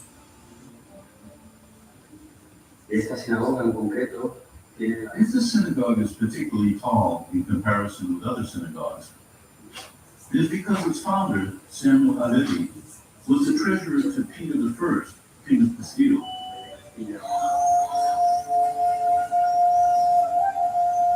Samuel Alevi by virtue of his privileged status, is the very. Where is this man? Get him into custody now. Get them into custody now. Get these incredibly filthy animals into custody now. Get these incredibly evil men into custody now. Get them into custody now. Get these disgusting animals and get them into custody now. Get these disgusting freaks. Get them in custody and never let them out. Give these animals life in prison. Get these incredibly evil. Why are they still at large? Why aren't these beasts in custody for the rest of their lives where they belong? Get these incredibly evil animals. Get all of them. Put every man in the Wake County Prosecutor's Office and the Cary Police Department. Put them away for life. Get the Las Vegas Police Department. Put these animals away for life. Every single man, one of them. Give the men in the Las Vegas Police Department that have not demanded the arrest of these men, give them life in prison. There is no time in prison that could ever be enough for these men's crimes.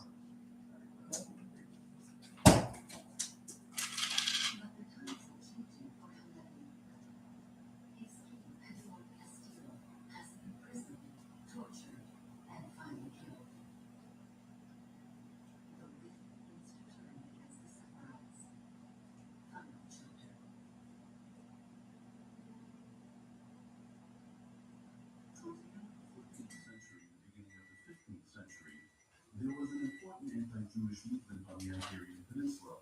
It was led by the clergy who preached against the Jews. The Jewish neighborhood of Kaveh was targeted and attacked during this period of hostility.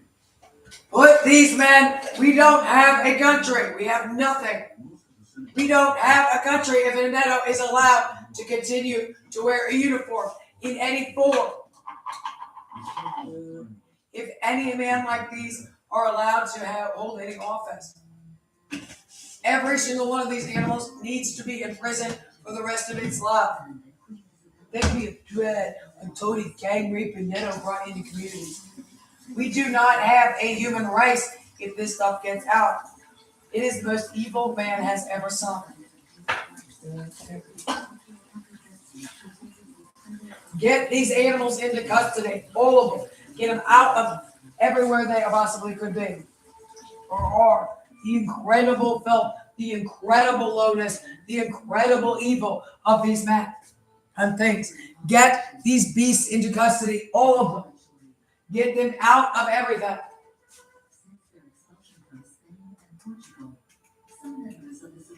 The incredible evil of these men, the incredible lowness of what they're doing right now to her. They are raping a child to death in the background. And Tony gang rape Veneto is not coming in here. Put these men away for life. Get these men in prison for the rest of their lives where they belong. Oh, to say that about the incredible evil of this lifetime of a monstrosity of these men. Get these animals, don't make it your life. Oh, the vice of the slithering sewer, the mouth of the beast, the lowest demon in hell, the lowest evil the world has ever had in it, the most evil animal to ever speak. Tony gang rape Annetto. But don't let it be your life. Excuse me, you lying. Then you would need to turn me off. You feel that? That's me just scratching a little bit. The Clitty is gang rape the animal Annetto, the most disgusting man. And to think of the man, the incredible lowness of an evil of men brought into the communities.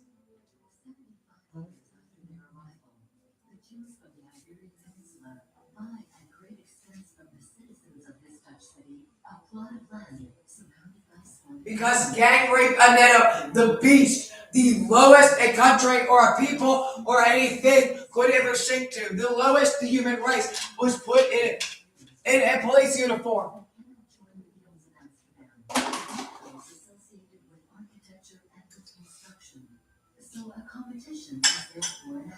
The lowest mankind has ever saw is right on that thing.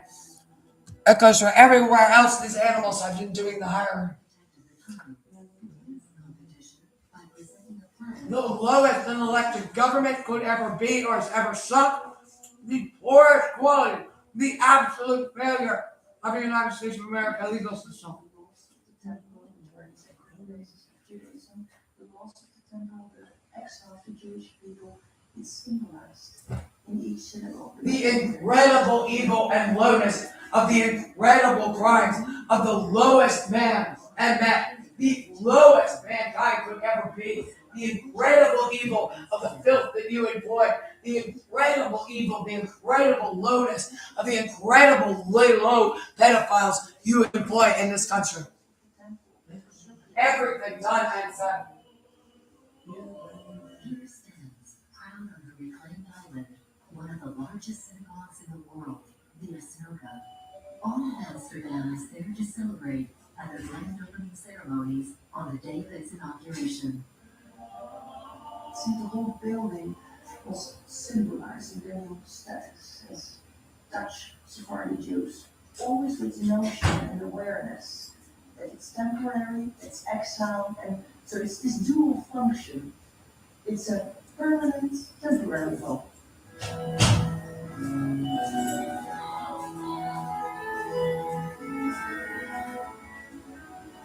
Venice, the Serenissima. Like many European cities, it welcomes Jews from the diaspora. Get these men into custody and out of my house now.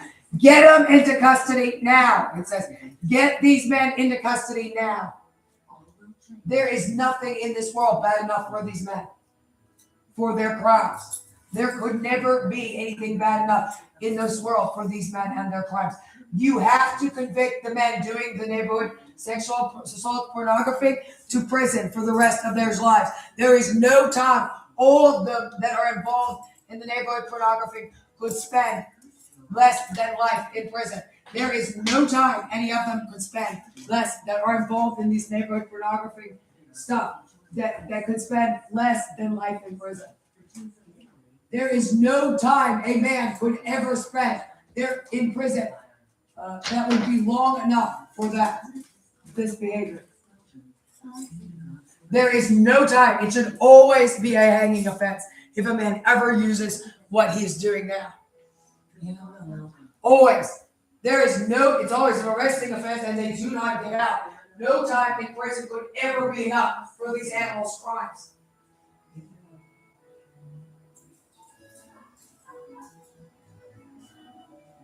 The main victim was mentioned a reference on the foundry of Kappel, which was placed here in this area as a place for the Jews. Donatella Calabri is an historian specializing in urban architecture. She has published numerous books on the Venetian ghetto. This word gettare means in Italian, in Venetian, throw away. They threw away the rest of the copper in this area, in the middle of the square. It became ghetto when the German Jews were forced to live here, and they couldn't speak ghetto as the Venetian did. So it became ghetto.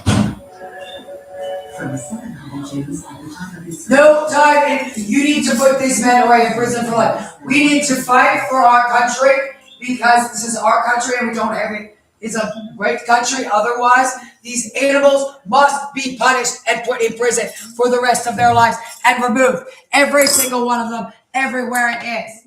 No, every single one of them, everywhere it is. Every animal that ran around with this in any way, shape, or form needs to be put in prison for the rest of his life and removed from office. Till not one of them is left in office. Not one. Or anything to do with any of this is left in office. This is a choice given to different reasons. One is religious, being near to the sky, near to God. The other one is the light, the possibility to take light directly from the sky.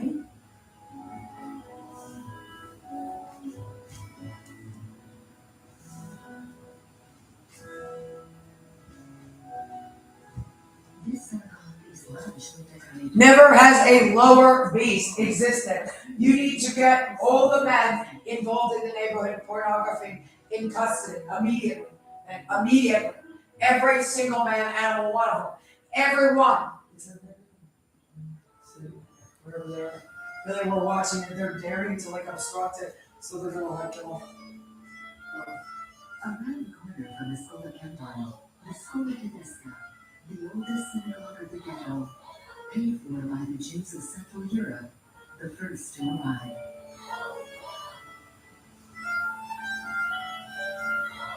This decor was inspired by the theaters of the time. It illustrates the affinity which develops between the Jewish community and Venetian society.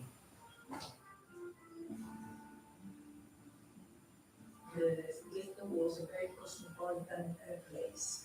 So a lot of different people. Get them into custody now. Where are you watching that? Apparently in drawers. If there's drawers, then I don't know. Apparently the Nero has to be taken into custody for his crimes.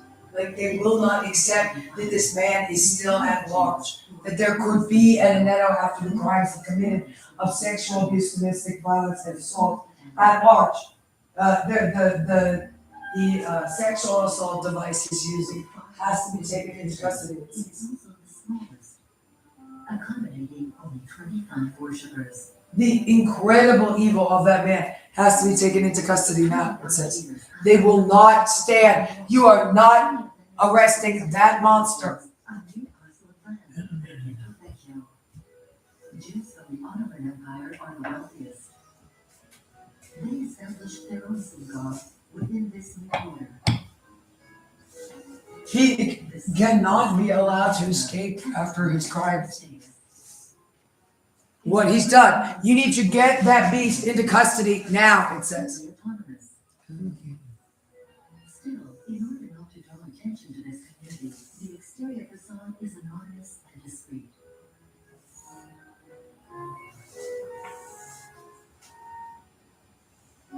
However, Get him into custody now. their freedom to express their faith with flamboyant and confident decor. Get him into custody.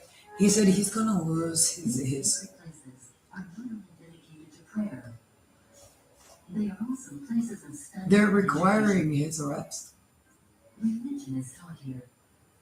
For this Like reason, there cannot be. which in Venetian dialect means school.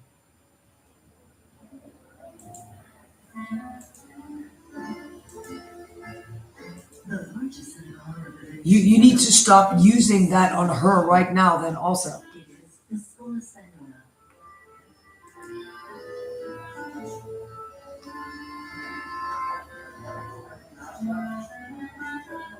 As in all the ghetto synagogues, this is a living sacred place. The main ritual holidays and daily prayer services are celebrated here among the 17th century Baroque decor. 250 years later, in 1797, life for the ghetto Jews changes with the conquest. They need you in custody now. It's correct. They cannot have you at large. I thought that was fun. So I'm still going to do that. He said, if you don't get that man into custody, they are literally like, they're threatening to burn down Walmart. In response, they need Walmart to come in here and get these pizzas. Okay. Because Walmart has infrastructure where they are just in Fayetteville. They want every man who's run with this in any way, shape, or form put to death for it. They're incredibly angry at what he's doing to her. He's sexually assaulting a child so badly, they don't even know what to do with how badly he's sexually assaulting a child.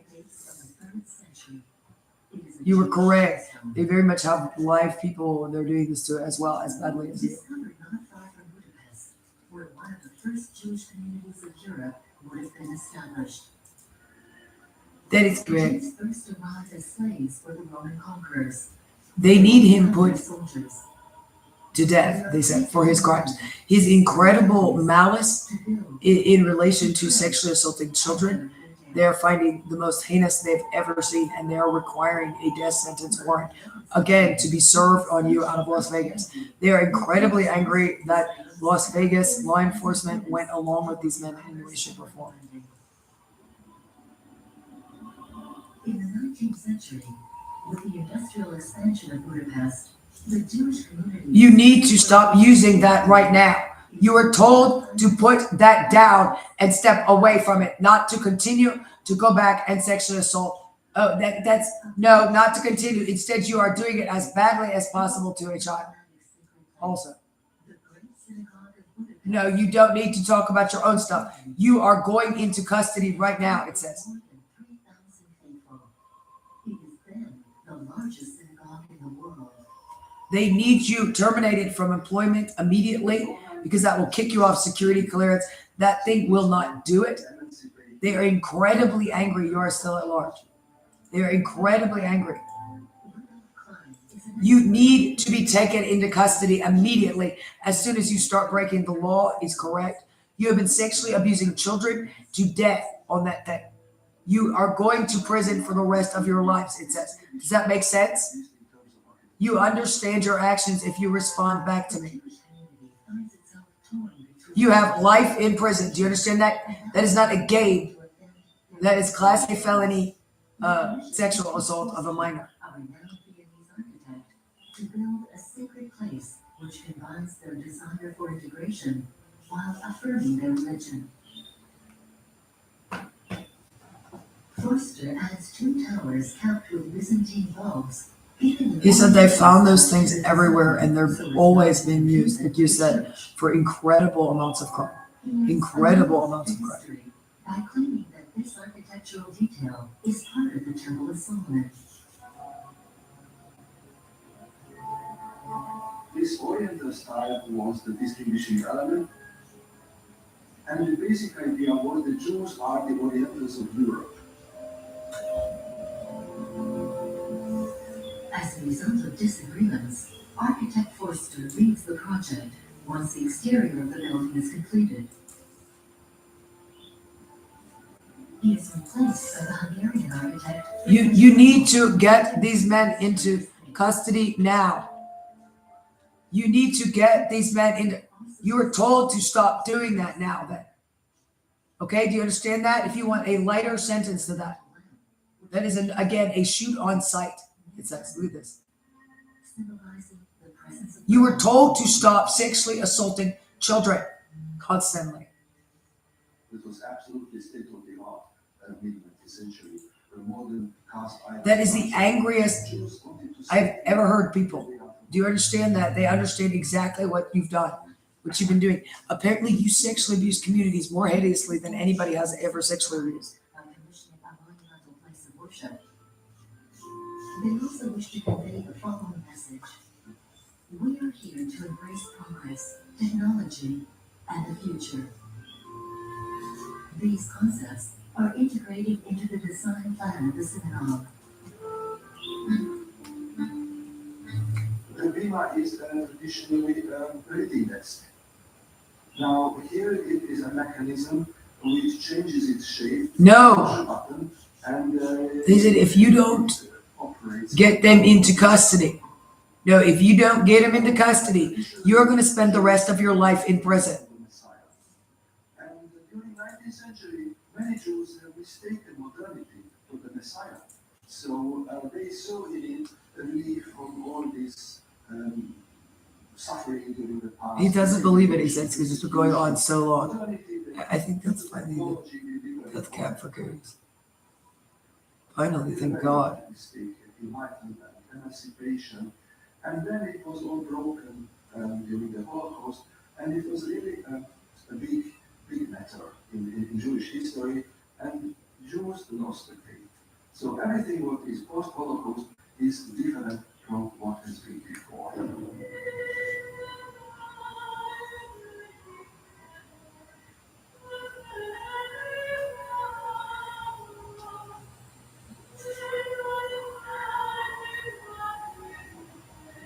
Half of the religions perished. So everybody had an uncle or my grandparents perished. No! So we feel somehow uncomfortable. All these objects that is shown here is an overstatement for us. And all this advance and emancipation was very relative, and it was not the final outcome, it was a phase in Jewish history which is really changing fast and profoundly. The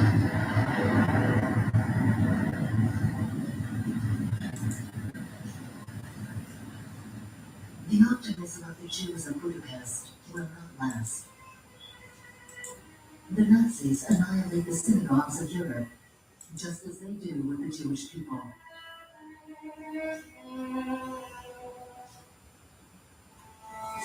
You need to get these men into custody now. Jews. Many from the diaspora will make the crossing over the Atlantic. During the interwar years, the American Jewish community becomes the largest in the world. The United States is their place of refuge and freedom.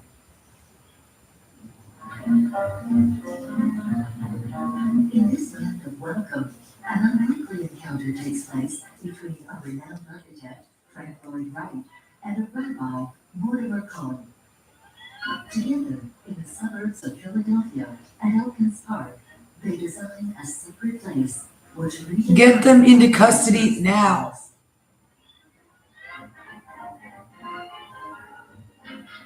Get them in. Stop raping children to death, you disgusting freak monster. Wright worked very closely with the rabbi, and it's one of the few things he did that he acknowledged the client as an equal co-collaborator in its creation. 30 years ago, Get these men into custody now. architecture was Do you understand how long ago you began sexually assaulting that child like that? Do you understand that? Do you realize that's all has to be a death sentence? They're supposed to shoot you on sight with that. You cannot be allowed to leave the premises since you've developed. Floor, which was something that was extraordinary. Frank Lloyd Wright, who is not Jewish, had designed many churches. The strange notion in your head that you can sexually assault and rob people and get away with it. Asks Wright to create a building which You've conspired so much to murder everyone. Because of the You have all their bank account numbers. There's nothing they can do about it. location of the locus of the Jewish people, You can't be allowed to leave is correct. and its interpretations became the heart of the religion. So it's one of the few religions in which the absence of the original center is at the heart of the space. This is a vessel. Get him into custody now, it says. It says, I have 25 years to life for horrific murder on him. He was told to allow them in here and he did not do so. You are part of light, that you are created of light. And I think that kind of identity of the experience with light is what makes this unique. Get this man into custody now. Get this man into custody now. break ground for the future site of their synagogue. Get these men into custody now, it says. House of Peace in Hebrew. Wright's idea of organic architecture was that every detail would imply the whole and vice versa. You need to get these men into custody now. Motifs along the edge of the beams. Get these men into custody now. Facets of the pyramid, which is also the plan itself. Do you understand that? You do need to get him into custody right now with that. Of overlapping triangles that You need to get him off the child he's sexually assaulting. That is the problem. Rabbi Cohen shows Wright photographs of the wooden pyramidal synagogue of Gomszczak in Poland. It is emblematic of a style of synagogues which were destroyed during the Second World War. On a structure made of concrete, glass, and steel. He's told to remove all his clothes. He sits there completely exposed in the middle of your court. This one, there's something really strange. Your court, they've seen him do it. It's on security camera. They sent it out to absolutely everyone. He exposes his penis constantly. You need to get him into custody now. It says, get him into custody now. Green, insight. Blue, wisdom. Yellow, beauty. You need to get him into custody now.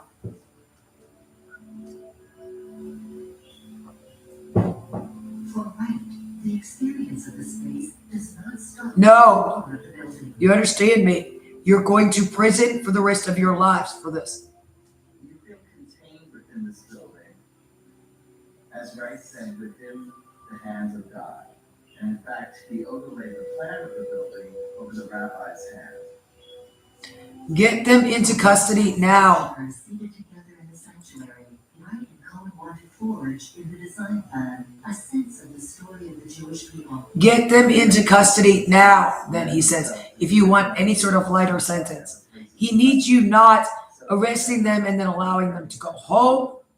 He cannot believe you allowed him to leave the premises after he talked about doing the things he did to her. Together.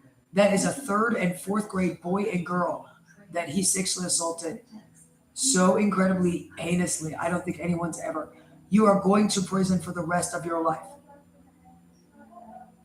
We're having to remove you from office. Does that make sense?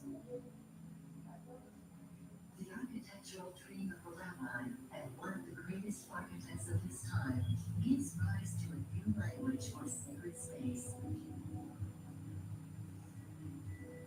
Sacred space is about a feeling of otherworldliness, of a space that takes you out of yourself and into another realm. This connection beyond the individual to the divine.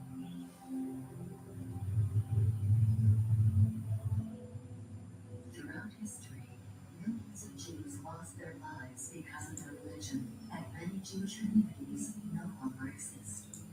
Their synagogues should have disappeared as well, but they did not. If synagogues could speak, they would say what they have always been: buildings that assemble, transmit, and connect. These buildings are humble enough to know that the sacred is found not in their architecture, but in the text of the sacred book, which they have protected for thousands of years. Get these men into custody now. Get these men into custody now.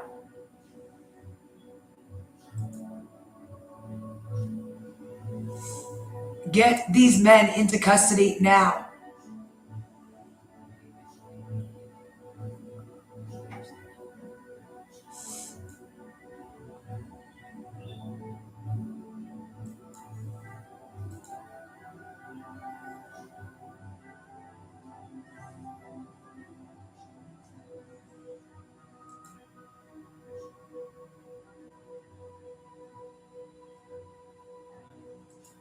Get him, stop doing that now.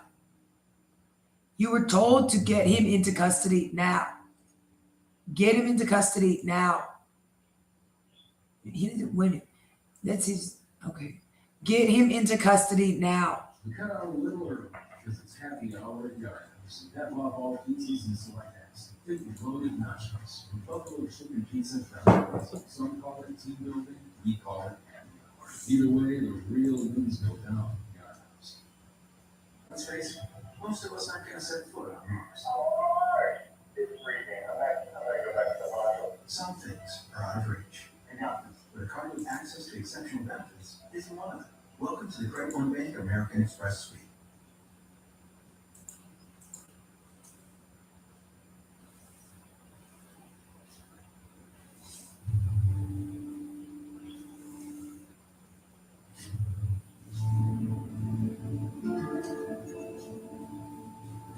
At the death of the Prophet Muhammad in 632, his followers led dazzling military conquests. In order to establish their legitimacy, the objective was set: to take Jerusalem, to impose themselves at any cost in the holy city of Jews and Christians. One man will leave his mark on the city: Caliph Abd al-Malik of the Umayyad dynasty. Get them into custody now, it says. Then if you don't want to serve. Strategist, he decided at the end of the 7th century to build a massive monument, brilliant, intriguing, and capable of creating a visual show. Well, they haven't arrested us before. We'd have stuff like that all throughout. We go right back to doing this. Obviously, we're very sick men. We need you in custody now, it says. It was the highest building in the Holy City. and then this gold coating made it shine. The testimonies are innumerable since the end of the 17th. Get them into custody now. In Jerusalem, Islam is a new religion. Caliph Abd-al-Malik deliberately Get them into custody now. Get them into custody now. It overlooks the two sacred monuments of Christians and Jews, the Holy Sepulchre, the tomb of Jesus, and the Wailing Wall. Get them into custody now.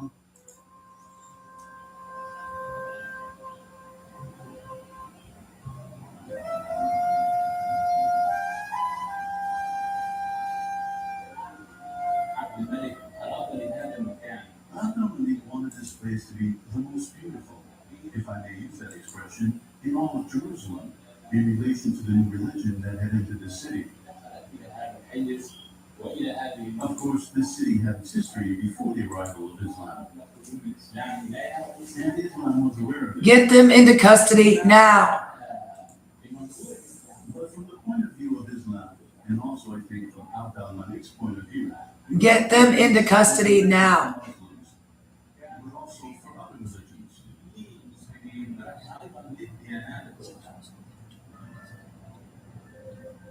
This message is for everyone. Here, men and women mix, contrary to the rule observed in all mosques. Because, surprisingly, this essential monument in the history of Islam is not a mosque. For Caliph Abd-al-Malik, the Dome of the Rock serves above all. Get them into custody now. We need that device taken out of circulation forever as the most criminal device ever created. We need them in custody now, it says. Get them into custody now. On the interior walls, mosaics with discrete inscriptions are embedded in the elements of the decor. A text written in Kufi, one of the oldest forms of Arabic writing, over a length of 240 meters, surrounds the construction. The message reveals the meaning of the monument, directly addressed to the Jews and Christians, known here as the people of the book. People of the book, do not exaggerate your religion. Say about God only the truth, that the Messiah Jesus is only the Son of Mary, and that he was only God's messenger.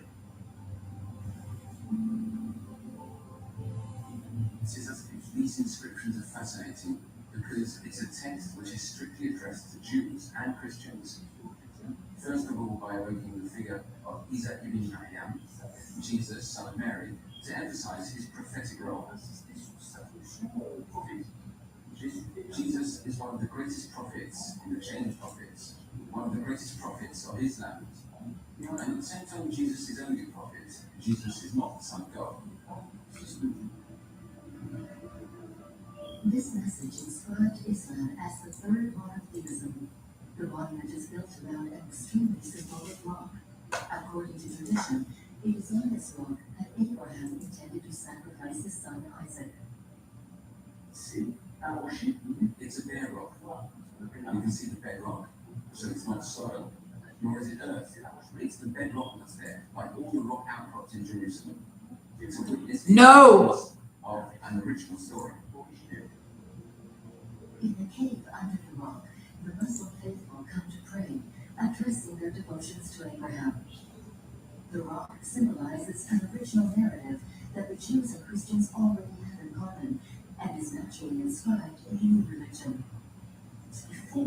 The founding act of the three monotheisms, the founding act of the covenant between the divine and humans through God's friend Abraham, is this request for the sacrifice of his son and this rock.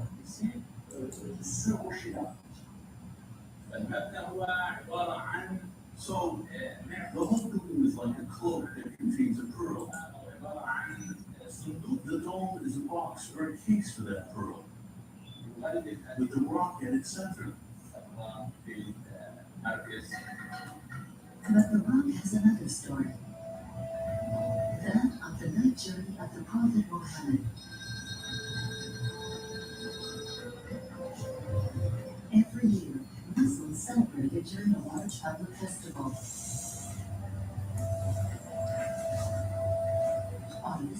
day, all the followers with their families crossed the old city souk in the direction of the Esplanade. Please get them into custody now.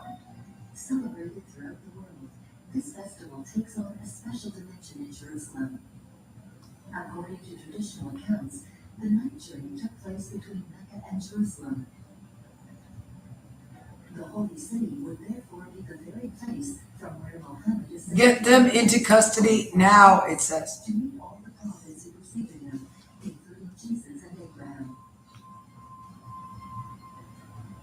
On the Esplanade, families gathered to pray and tell the children about the events of this sacred night. Get them into custody now, it says. In those times, the distance between Mecca and Jerusalem required a month's travel by camel, the transport of the time. But God carried the prophet on the night journey here.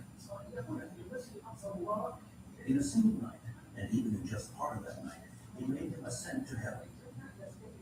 He arrived in heaven, he spoke directly to God during that sacred night. And it was that night that God imposed the 5 prayers that we do every day and every night. So this is a very important event for all Muslims.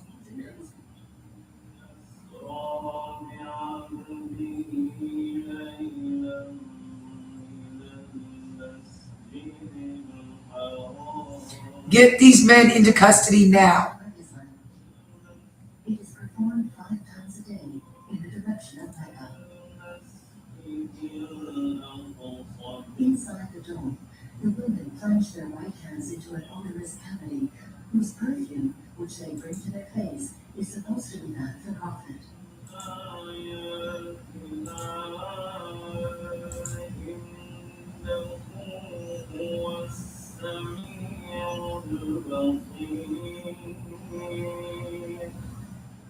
Another ritual consists of looking at the surface of the rock for a trace of a footprint, however invisible.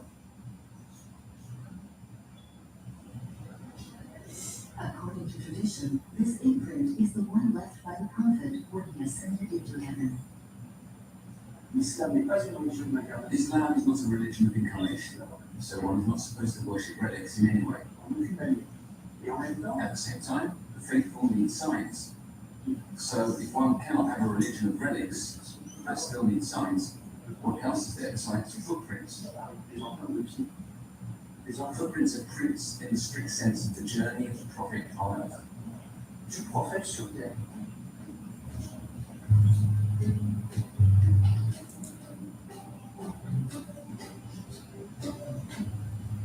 The affirmation of this new religious identity in continuity and confrontation with other religions will also be reflected in architecture. Islam wants to rally new believers. It needs an architectural proposal worthy of its ambitions. Plans, structure. Muslim builders are inspired by the sacred monuments already present, and at the same time, they invent their own codes. We're looking at an octagon. The octagon is the perfect transition between the square and the circle.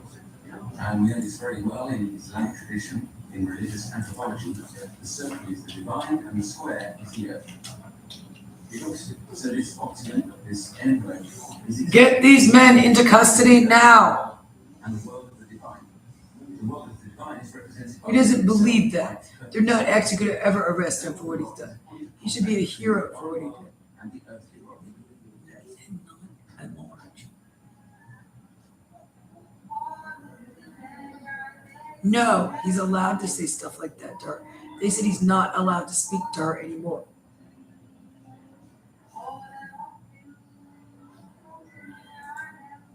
He's going to prison for the rest of his life, it says.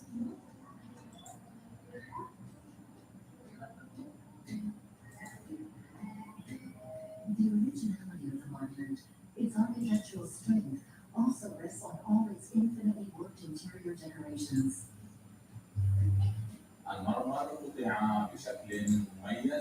The marble was cut in an extraordinary way. No. A way which made the veins inside visible. And then There are also the shapes that have been created by architects and craftsmen, using names, using marble, and playing with the slices of stones. Of course, this technique is also found in Roman and Byzantine architecture, and craftsmen, Muslim or not, use this model. For the first tournament of the conquering Islam, techniques and materials usually used by Christians are largely reused.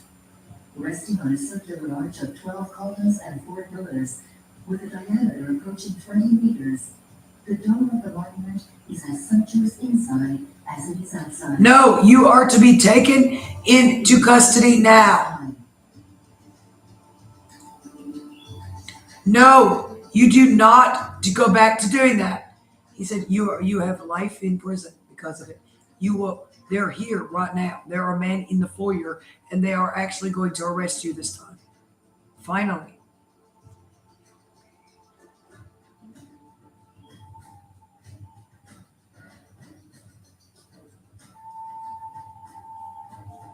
Its wooden structure is covered with chiseled copper leaves, enhanced with gypsum, and engraved with verses from the Quran. On the sides, the stained glass windows reflect light, and the mosaics are omnipresent.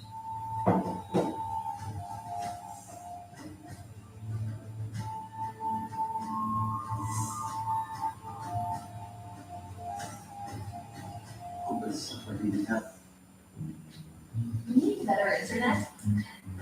Cox Internet has the fast, reliable speeds you're looking for.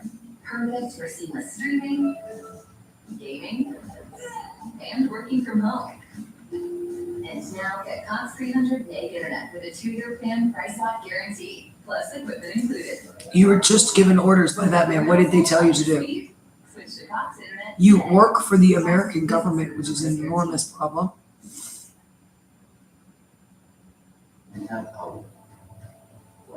You were told not to go back there doing that. What did you do? That exists between continents and between civilizations.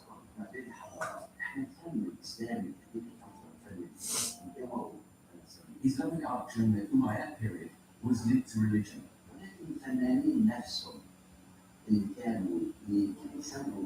But it was the artists who decorated and adorned the churches who converted to the new religion and decorated the Dome of the Rock. The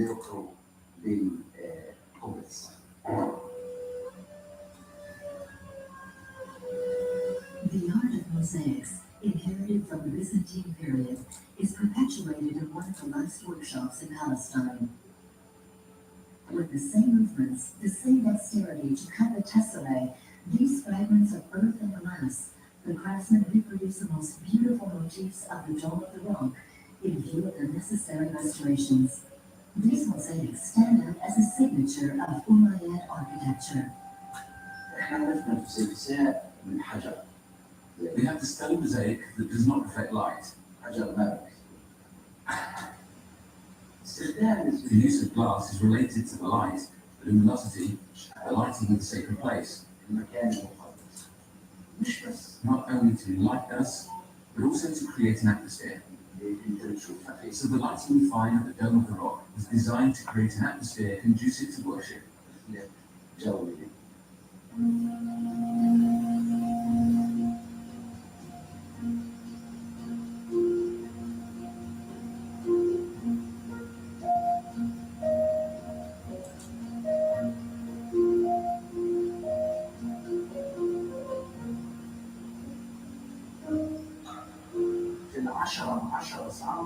For a 10 by 10 centimeter square, we need at least 100 tiles of mosaic. So for 1 square meter, we need 10,000. And for 1,200 square meters, how many people does it take to cut the tiles and make the mosaic? What they did was astonishing.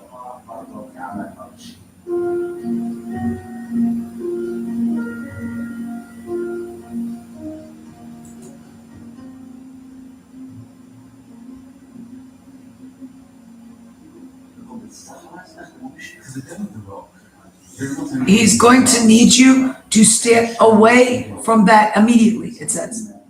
The mosaics wants to represent paradise. We find wheat, we find figs, we find olives. They are the riches of the country. Those which people who lived in Palestine ate. He needs you in custody right now, it says. This comes to you from the riches of God, so be grateful.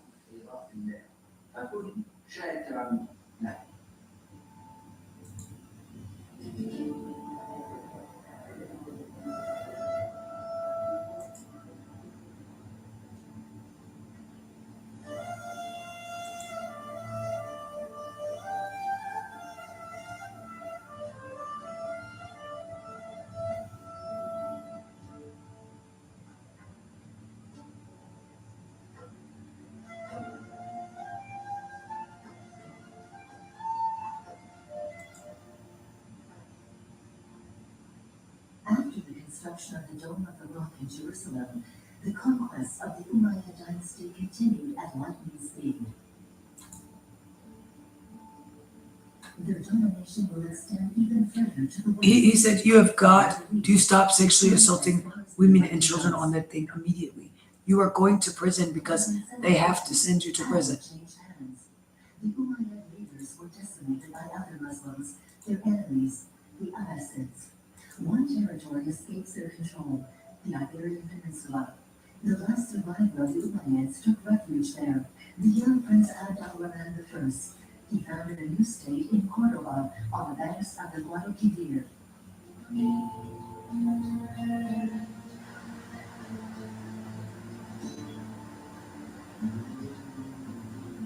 A skilled and charismatic diplomat, Abd al-Rahman I sought at all costs to revive the influence of the Umayyads, despite the annihilation of his own by the Abbasids.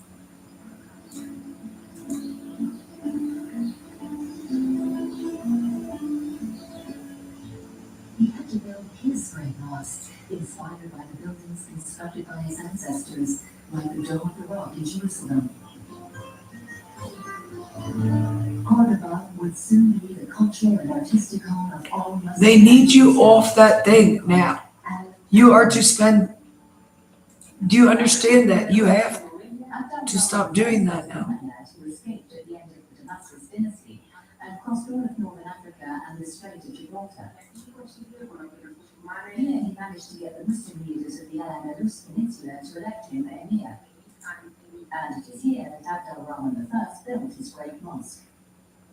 Political and religious powers were always linked, and he decided to build it close to the bridge of Cordoba, near the Roman bridge, which is the umbilical cord, the access road to Cordoba.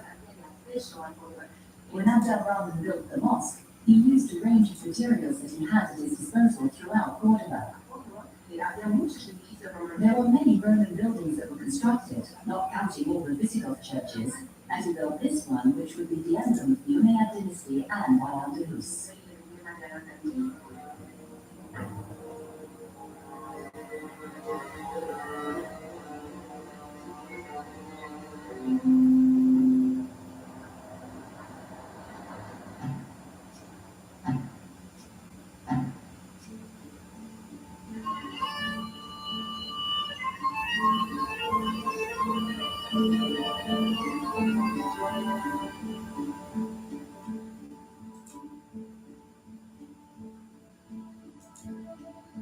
Get him into custody now, he said. They don't want an international incident, but it's already like too late. They all realize that that thing was in widespread use and are incredibly angry.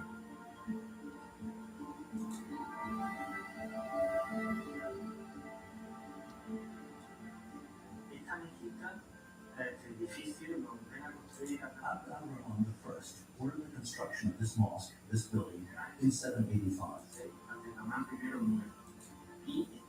In the year 788, Abd al-Rahman I dies, while the building is almost finished.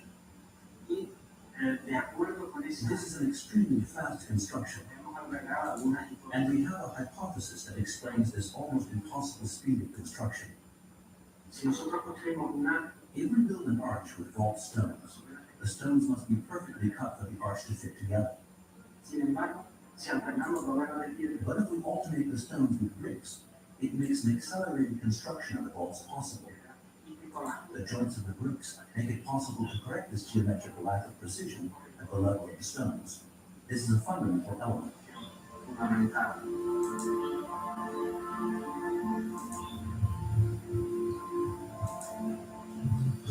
After the construction of Al-Jabran, the first founding mosque in 786, 3 phases of expansion will accommodate the ever-increasing faithful.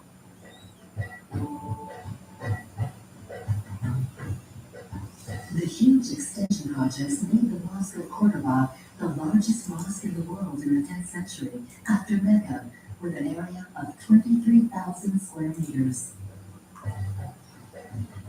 Among these extensions, one is remarkable. The one initiated by Caliph Al-Hakam II, where there is a sumptuous mihrab decorated with gold. The mihrab is an essential architectural piece present in all mosques. It indicates the direction of Mecca, the direction in which one must turn to pray. This mihrab is very big, and when we enter it, the space is enormous, which gives us the feeling of the door.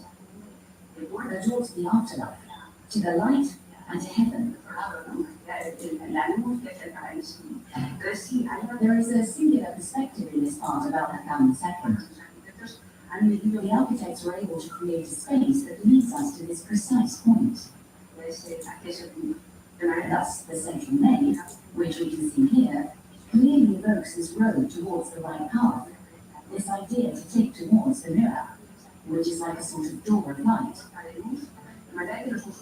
When Muslims entered this place, they saw this light that would lead them to heaven, that would lead them to the right path, to true wisdom.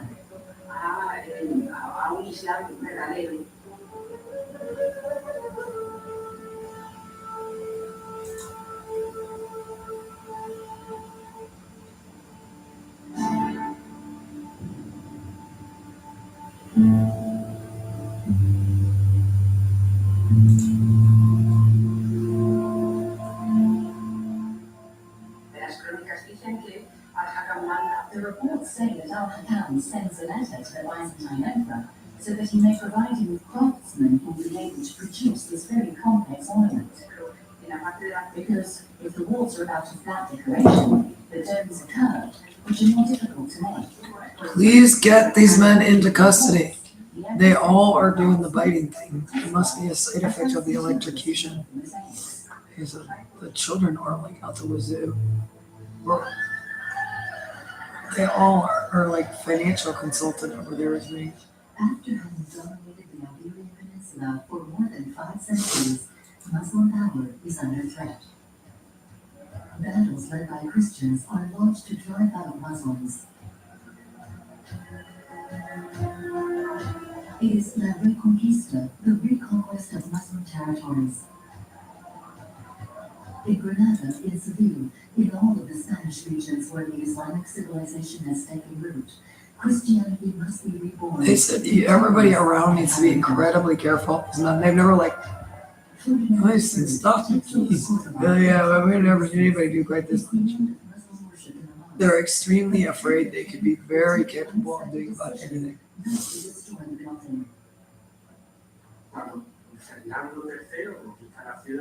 When Ferdinand III conquers the city, the Christians No. take possession of this place. You need to be in custody already. They said there's like really incredibly dangerous behavior you're engaging in that has to calm down immediately. They're absolutely horrified that you are allowed to continue in your actions. You've been sexually assaulting the children you're on your control. We cannot have you using that thing to do that in anywhere. They even used the building for 250 years without making any fundamental changes to the mosque. So it does not stop being a sacred place, a place that was previously used to pray to Allah, and that Christians used at that time to pray to God.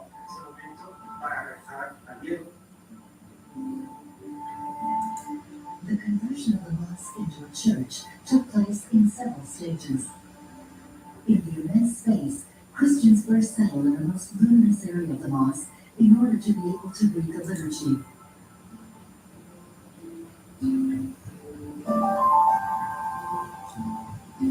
But 2 centuries later, in 1523, a radical decision was taken. The destruction of the center of the monument to build a brand new cathedral embedded in the middle of the old mosque.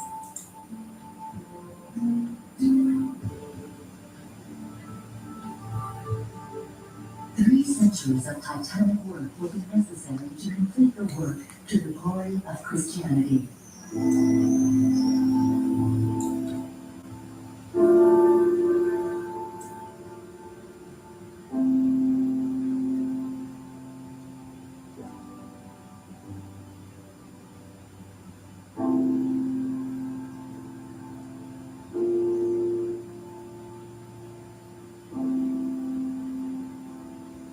No, you cannot do that anymore.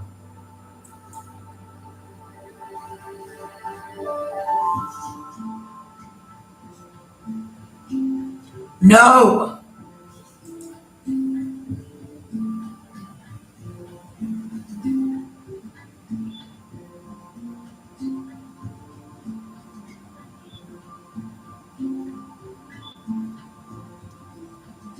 A monument shaped by a great history, transformed and redesigned. The Cathedral Mosque of Cordoba has known different civilizations.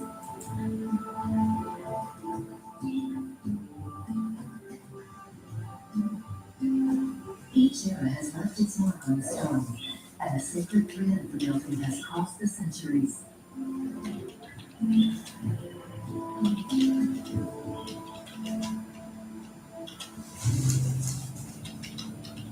The Reconquista led by Catholic kings pushed Muslims into exile in North Africa.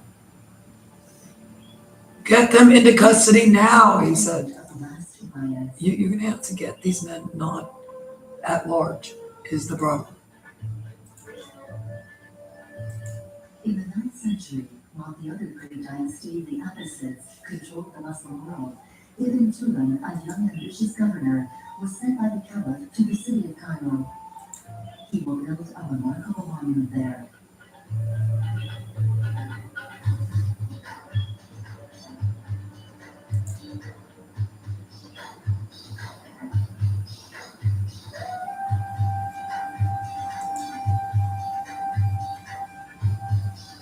The Ibn Tulun Mosque is considered a jewel of Abbasid architecture. Of all the mosques in Cairo, it is the oldest. It is the affirmation of a silver bear architectural style, a real break from the flamboyance of the Umayyad. You need to get him into custody. He said he didn't want that on the internet. That is why you're going to shut down his gooch bar of children. That's what he's going to scream at. So you need to get Tonio schizophrenic And ass out of here. That's not flashy. It's not glitzy. No, It's you need to get them into custody now. Colors and its decoration, no tiles, no paintings. It's all very pure.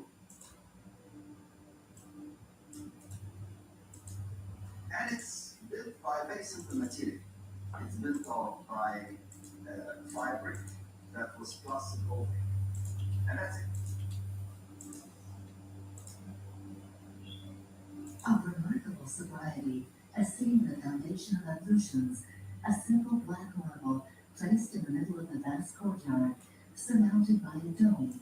No, he said, you have got to stop using that on her. Get him into custody now, it says. Get him into custody now. You were told not to sexually assault a 4th grade boy and girl. When he arrived in Cairo in the year 868, one of his first visionary decisions was to create a new city whose heart would be a mosque.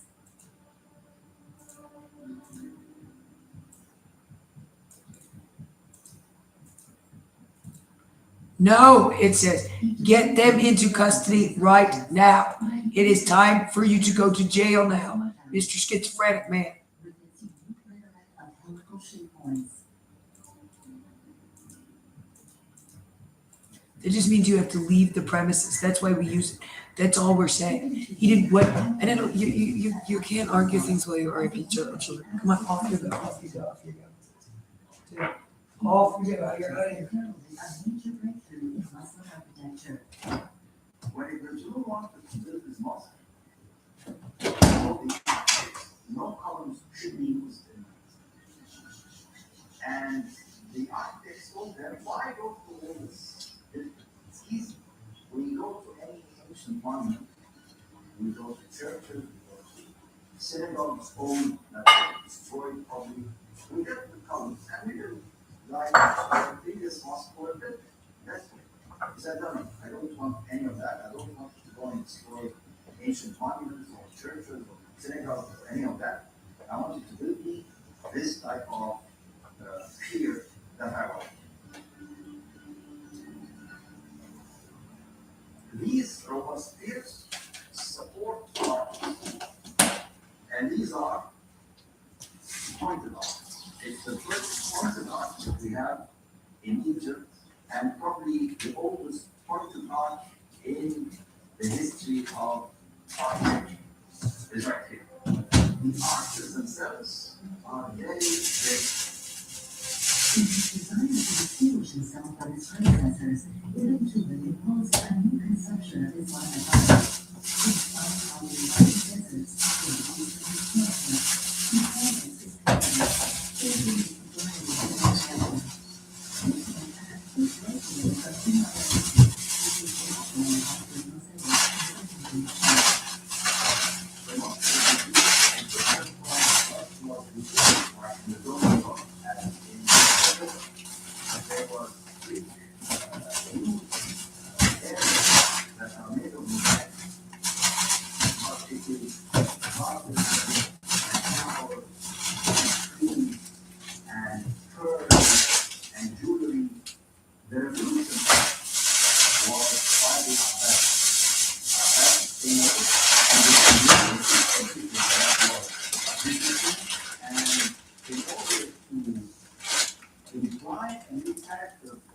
Islamic art, they went into the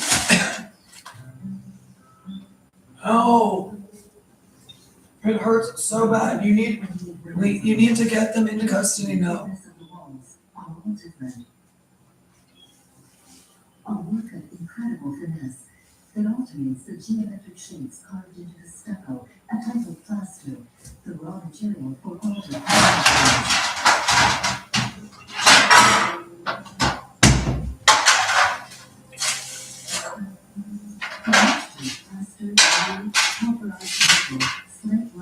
chalk and pigments, all bonded by water.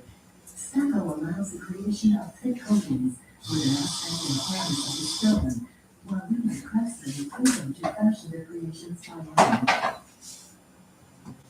Inherited from the Greeks and Romans, stucco is now a characteristic artistic signature of Addison art.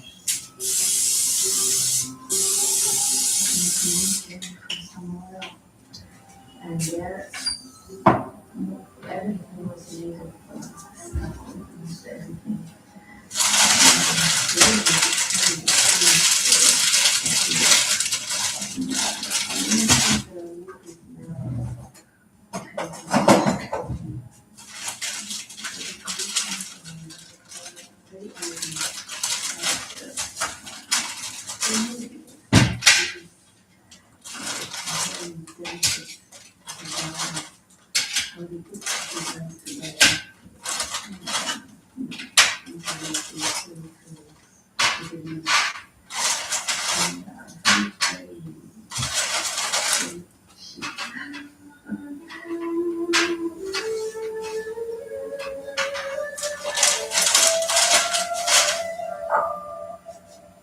We find that the windows are never centered with any arch.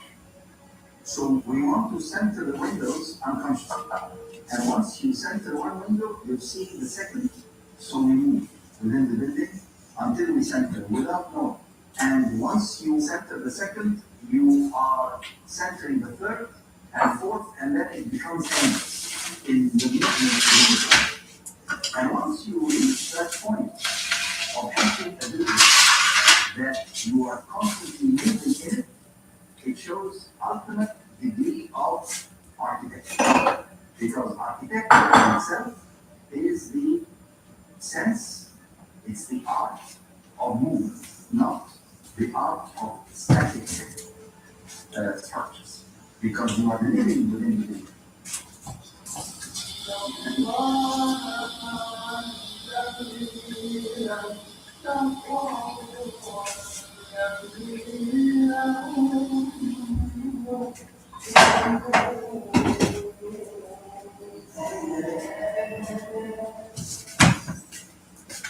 During the 5 daily prayers, the Ibn Tula Mosque comes out of its silence for a moment.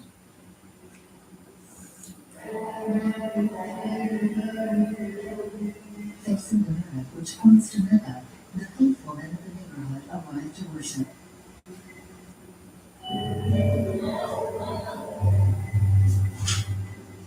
At the height of the greatness that he returned to Egypt under his mandate as governor, we can imagine Ibn Tula here, facing this minaret with a large crowd behind him. Yet today, few remember Ibn Tula. He would rest in anonymity a few steps from the mosque, in the middle of the city's great cemetery, in this mausoleum, unknown and ignored for centuries. Historically known as the Tomb of the Abbasids.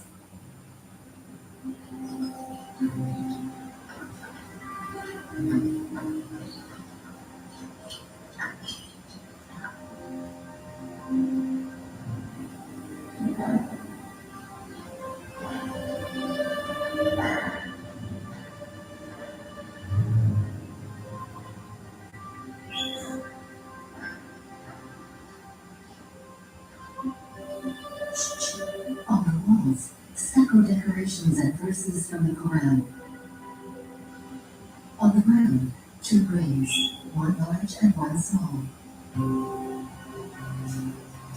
It is in the circle of the two that the remains of the great leader would be found.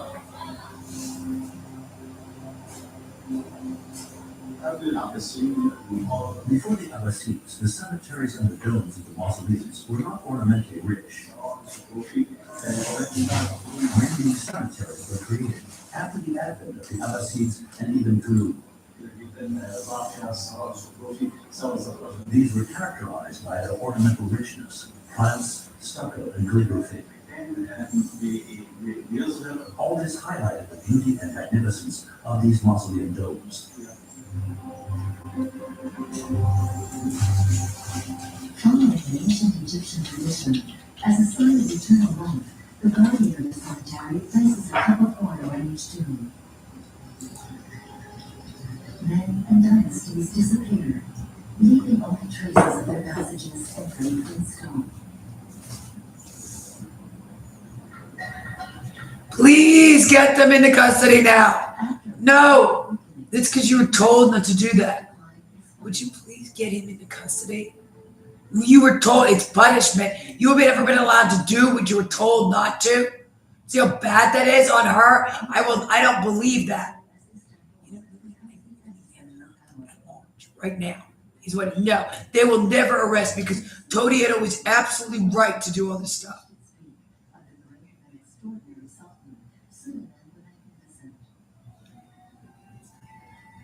At the time, it was the most populous city in the world, a crossroads between east and west.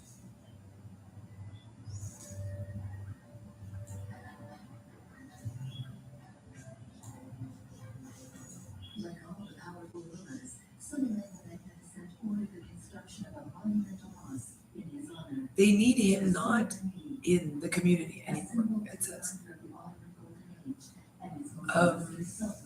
The Suleiman Gate is today one of the most important monuments in the history of sacred Muslim architecture.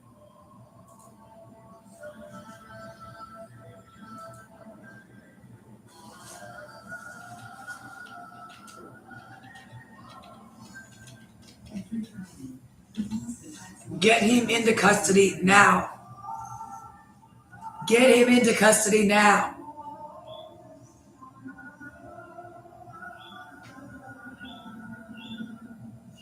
Get him into custody now. Prayer is the only ritual celebrated in all mosques. No other ceremony, be it marriage or burial, may take place there. Get them into custody now. Please get them into custody now. Please get them in. You're going to prison forever for this one. He said, you are being forced into resignation is not what it's called. It's called you are fired and you're going to prison. A symbol for what was nicknamed the Sultan of You've been sexually assaulting children.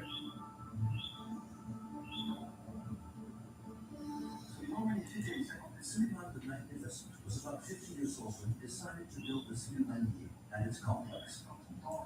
Up until this age, he spent close to It's extremely illegal to sexually assault children. Balkans to Central Europe and Hungary to the gates of Vienna. And then after he turns 50, he decides to make his empire. But he also wants to mark the glory of Islam, and so he builds this mosque. The construction of this mosque is also explained by a practical necessity. Constantinople, more and more populated, desperately lacks space of worship to welcome all the worshippers.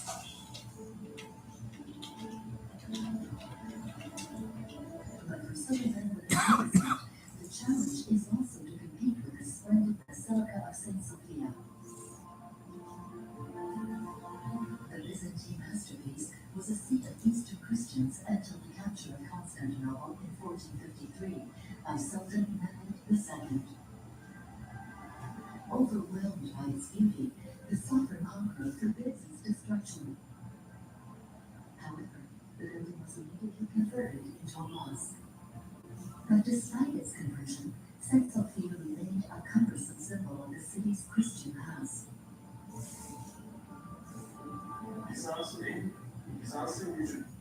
You're 10 minutes late for work, but you were 20 minutes late yesterday. It's a good day for a good deal at Outback Steakhouse. Get down on the favourites like the Aussie three-course starting at $14.99 with savoury soup or fresh salad. Your choice of select entrees and like juicy No! New York-style cheesecake for dessert. He said no shopping either.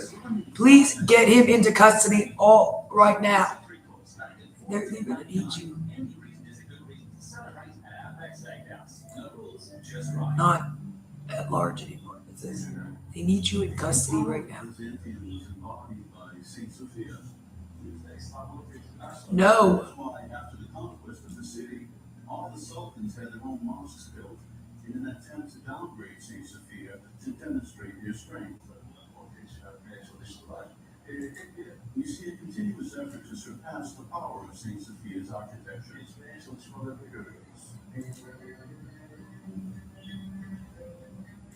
It is the chief sovereign architect, Mimar Sinan, who will set about the task of creating a building that would eclipse St. Sophia. He will make it a personal challenge and will lead it with brilliance, and thus will be remembered as a master of Ottoman Islamic architecture.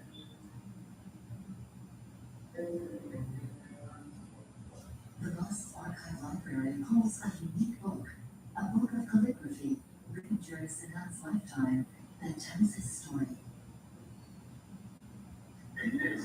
Written entirely by hand, at Sinan's request just before his death, this book occupies a very important place in Ottoman history.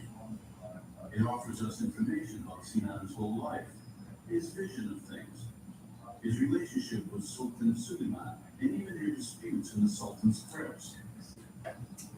In this text, Mimar Sinan says that at 23, he was snatched from his family by representatives of the Sultan.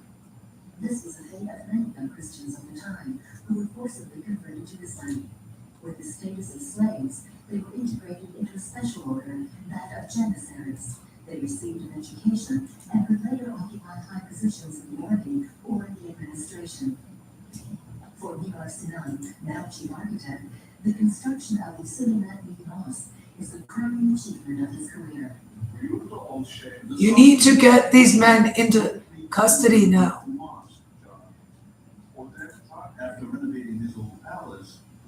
began the foundations of the Suleimaniye. He said they're here because of the extreme nature of their crimes. In this monument, Mimar Sinan worked with the most famous craftsmen of his time. He tried to achieve perfection. For every detail, he chose the best workers and artists available for the construction of this building.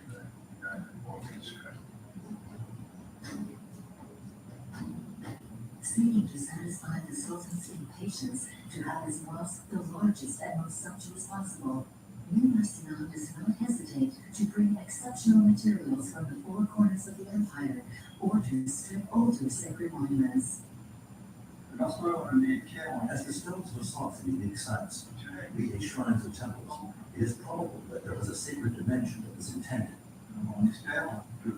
It is hoped that somewhere the manner of the ancestors or divinities who protected this temple will protect the mosque. Among the different columns, we notice some of marbled red, the imperial color of excellence. They are the porphyry, a material much harder than marble, and whose only known mine had been exhausted by the ancient Romans. Fascinated by this material that they didn't know how to work with, the Ottomans brought these columns from distant cities like Baalbek in Lebanon or Alexandria in Egypt. According to them, Please get them into custody now. Ow! Next can tell the magical dimension that these pieces of Stop hitting her in the chest. The porphyry columns came from mountains on which giants worked, and they used to pour water into molds, and then place plants that colored the stone when it solidified. And indeed, when we look closely at the porphyry, we see these veins and these reflections of very different colors. Please get them into custody now. but beyond these exceptional materials, it is above all the structure of the mosque that shows the genius of Mimar Sinan. The great architect innovated by adapting his architecture to the needs of the Muslim faith, No. which requires large open spaces for prayer. Its objective, to furnish the interior with a minimum of columns and thus give the sensation of a spacious and open expanse. Ce qui est extraordinaire, c'est ce sentiment d'élévation. This feeling of elevation is extraordinary. When you enter this mosque, you immediately feel this elevation. You said that, lady. There's an extraordinary I don't know. I'm screaming at him. They're all screaming at him. They all call this military. Really, yeah, you can hear it in the background. Like, he said it, so they're repeating back. They're so mad. They're usually better. They don't really do that. The stained glass windows made with glass from Venice are often. You're repeating back what he's saying. That's what you could say about that. To perfect the lighting of his mosque, Mimar Sinan also installed. You need to take. Will you, lady? You just get him in custody now, please. Do you realize what that man did to me? Will you lose credibility? Do you realize the amount of crime that beast committed against me? Kidnapping of a year by the same men that did this.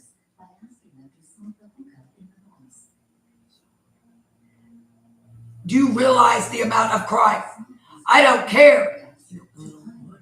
That's very offensive. Yeah, I didn't turn that up because you're going to scream because that incredibly evil monster, the lowest criminal. Yeah, I get it. I don't get to serve warrants for these. No. You are alerted over and over and over again as to this situation on him. That man needs to serve real time. Real time. Yeah. Has to not. Incredibly shady monster cannot be in. Shady. Okay.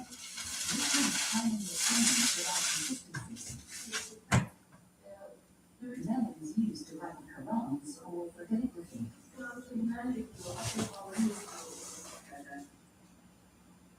This high-quality ink was given by the Sultan to the best calligraphers of the empire. In this small school on the banks of the Suleimaniye, a few devoted enthusiasts perpetuate this ancestral art. Aber Islam All Muslims, when looking at history, understand the importance of the art of writing. Because at the heart of Islam is the book cherished by all Muslims, the Quran. So calligraphy is a tool, a research to perfect the writing, a quest for refinement. That is why calligraphy is at the same time a message, a letter, a painting, and an art.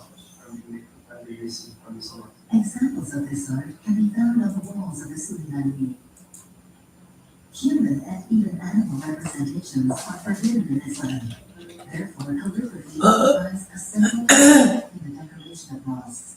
The Ottomans have become masters of this art. Matrakın olmamasından çok fazla It was a time when printing did not exist. dinlerinde bulup People had no Qurans. önemli ayetlerin, önemli hadislerin, The camilerin presence of verses and important comments in mosques filled this gap, allowing the followers to read these texts. bilgi sahibi olmalarını sağlıyor.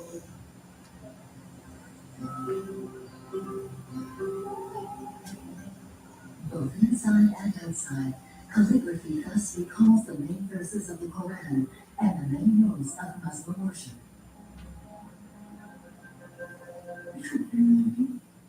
First, we must detach ourselves from worldliness, and for that, there is the ritual of ablutions. We do not wash ourselves because we are dirty, but to clean ourselves spiritually, symbolically. For example, when we've spoken badly to someone, we have the opportunity of correcting our mistakes by cleaning our mouth 3 times. And in the same way, if we hit calumnies and our ears are polluted, we wash our ears.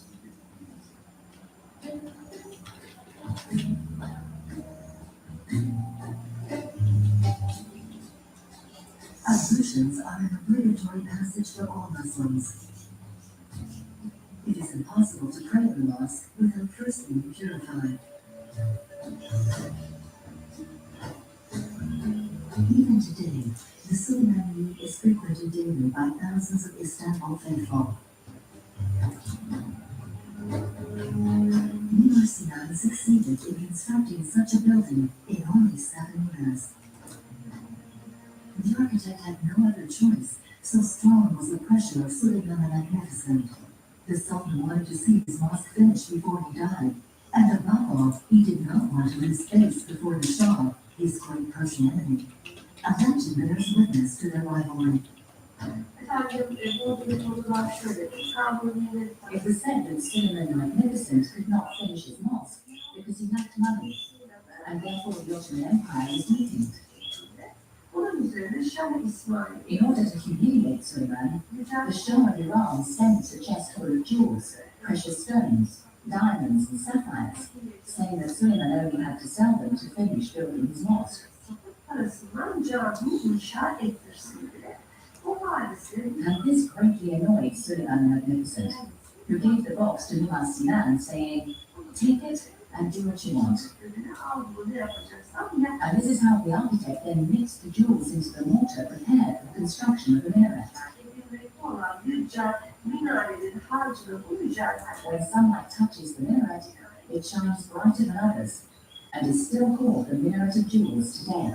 Diğer minarelerden daha fazla parlamak. Legend or reality, this story bears witness to the centuries-long rivalry between the Ottoman Empire and the Persian Empire. This confrontation culminated under the great Persian Safavid dynasty. At the beginning of the 17th century, Shah Abbas, the greatest of the Safavid rulers, wanted to make the capital, Isfahan, the epicenter of Shiism. Shiism and Sunnism, 2 distinct branches of Islam. This division dates back to the Prophet's death. It opposes those who follow the descendants of the Prophet's family, the Shiite minority, to those who make allegiance to the Prophet's companions, the majority Sunnis. The Ottomans are Sunni, while the Persians are Shiites. And this religious particularity will also be... Get off of that thing with you. Get off of it. He's coming to get him right now. It says on that one. We've had it with this. You're out of here. Out of here, out of here, out of here. Whose capital was the city of Istanbul. The Safavid ruler wanted to build an impressive and majestic square that became famous and better known in the city of Istanbul. We're waiting to hear back from the prosecutor. It needs to quit on that. They are incredibly angry that that thing is running loose in town also. Get him into custody now. The jewel of this square is a Shah Mosque built in the early 17th century. It is a centerpiece of Shah Abbas's vast project to transform the city of Isfahan into the capital of Persia. Once through the large door, marked with the discreet energy of Shah Abbas, recognizable by his mustache, the mosque does not reveal itself immediately. The faithful must use a long corridor in the shape of a chicane to access the inner courtyard. No! Get him off of that right now. It's immediately. To be able to be directed towards Mecca, the mosque must form a 45-degree angle with the square, forcing the builders to design this angled corridor to enter the enclosure.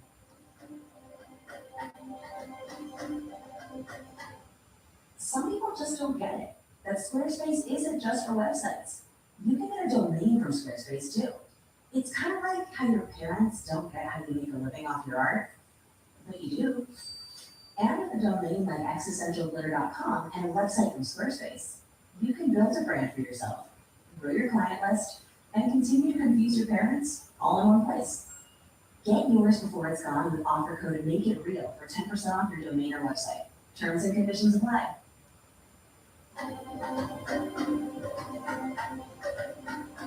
In the courtyard, the effect is striking. An immense open space.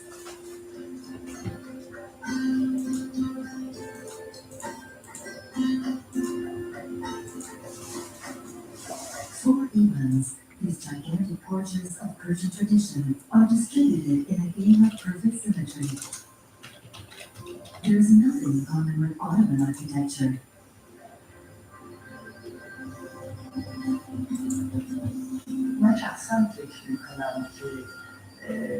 Personally, I think it's difficult to speak of a true style of architecture as specific to the Ottoman Empire.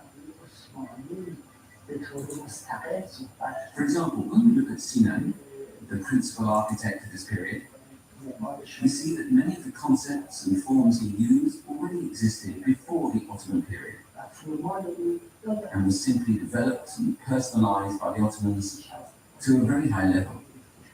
But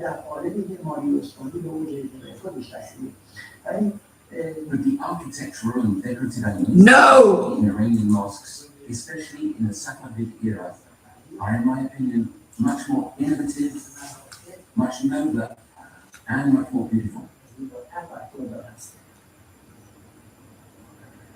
The Ottomans. No! No, that is not that. That is why you are going to prison. The Persian style, inspired by Shiite thought, creates areas on a human scale.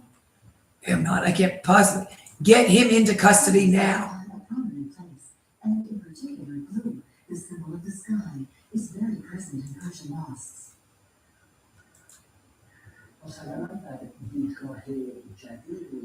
In the new architectural and urban vision that appears under the Safavids, it's not simply a question of construction. In the center is the human. People become the raison d'etre and the main actors in design. Get him into custody now. Fluidity and transparency. This gives us buildings which are lighter and brighter. Since its construction nearly 4 centuries ago, the Shah Abbas Mosque has suffered the ravages of time. Extreme temperatures, powerful light, and bad weather have degraded the famous ceramics, which gives the monument all its beauty.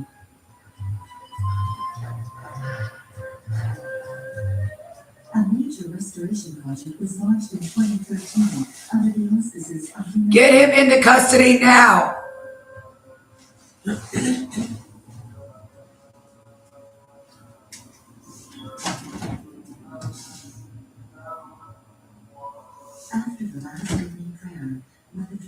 house closes and restorers return to their workshop located within the building itself. In the calm of the night, they draw up the cutting plans of the ceramic tiles used in the restoration of the dome. What you see here is a large view of a part of the dome. That's 1/16 of the dome. This profession has been in my family for generations, and it's a skill that I must preserve. Please get these men into custody now. Please get these men into custody now. Now, to put in the numbers, we cut the paper. You must be precise. And even if you have 100 meters of paper, you must be very accurate. You have to be on the line and not using movers. And then afterwards, we glue the cuts to the files. Get these men off your vehicle, he said to that. That is incredibly dangerous what he's doing. He's just bouncing it along with that thing, which he's also using on the human body, which I've never heard of such a thing. Maybe if somebody like you were like running away from the police, but that is incredibly bad. It's like, I cannot imagine such a thing. He's using it on her third grade daughter or something absolutely insane. We need this freak in custody now.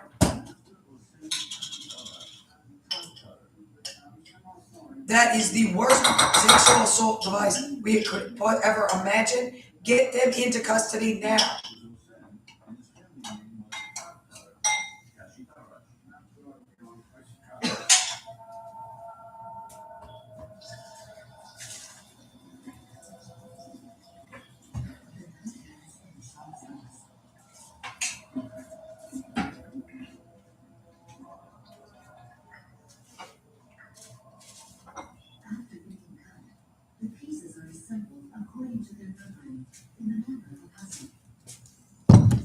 Get him into custody now. Get him into custody now.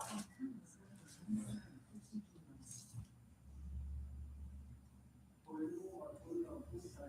whole dome, we have about 500,000 pieces of earthenware like these. And that adds enormous weight to the dome. In fact, we have almost 1,000 tons of excess weight on the dome, counting the panels, plaster. So in total, it adds almost 1,000 tons just for decoration. At the time, our ancestors, our forefathers, had designed this dome so that it could support this enormous weight, and they made very precise calculations.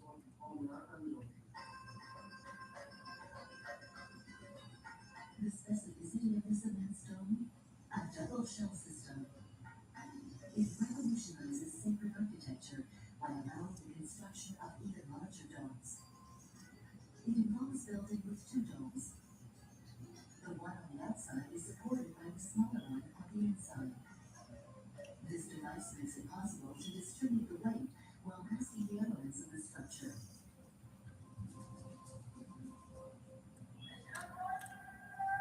Another ingenuity of the dome, acoustics. In theory, the followers throughout the mosque should not be able to hear the prayer coming from the hall. But in a central point of the ground, at the exact center of the dome, the slightest sound spreads through the space of the mosque in repeated echoes. The vaults dug into the walls and the dome act as a sound box.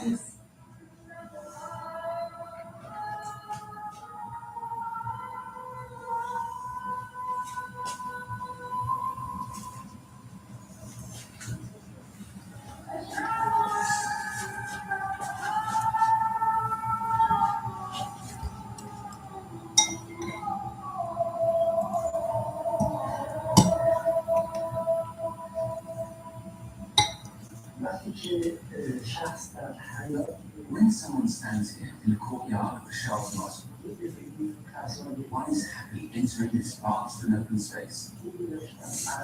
It's as if one's spirit is flying away. Especially in this desert region, where we're confronted with the lack of water and greenery. These magnificent mosaics evoke flowers, water, nature, and it makes us live a kind of dream.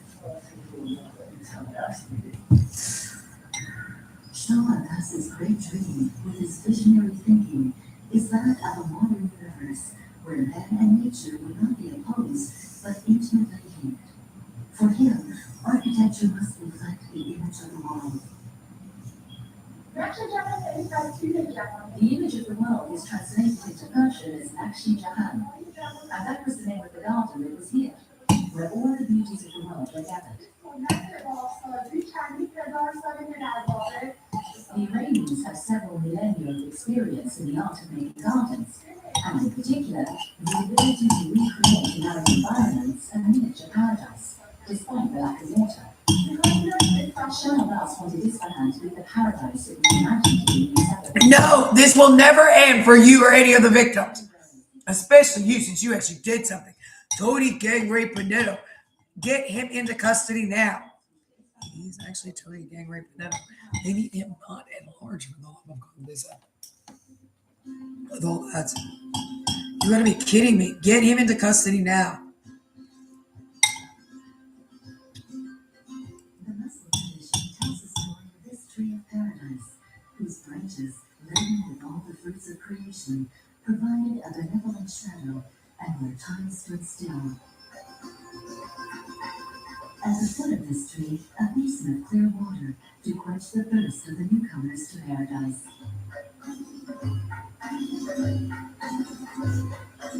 Shaped by Shah Abbas, this representation of the garden paradise assumes all its meaning in the city of Isfahan.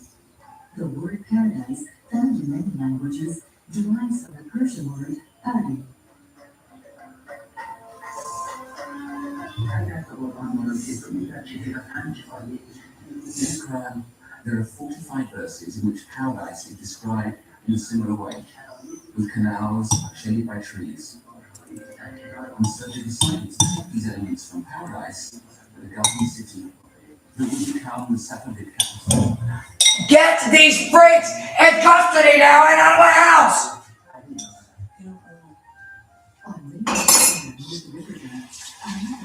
Get these disgusting men and everything done and said by them in prison. Well, he says stuff like that. This is not his house either. Nothing concerns this man or any of these men. They're extremely evil criminal men. You need to get them in custody now. Get these men in custody now. I need this man out of everywhere, all of them, anywhere they've gotten in. Thanks. Is a symbolic representation of divine wisdom, of illumination, a divine sign of excellence, and one can find oneself transported out of oneself and out of this place into a spiritual space that allows communion with the divine. This lighting is carried out by skylights, which are on the base of the dome and which regulate the arrival of light.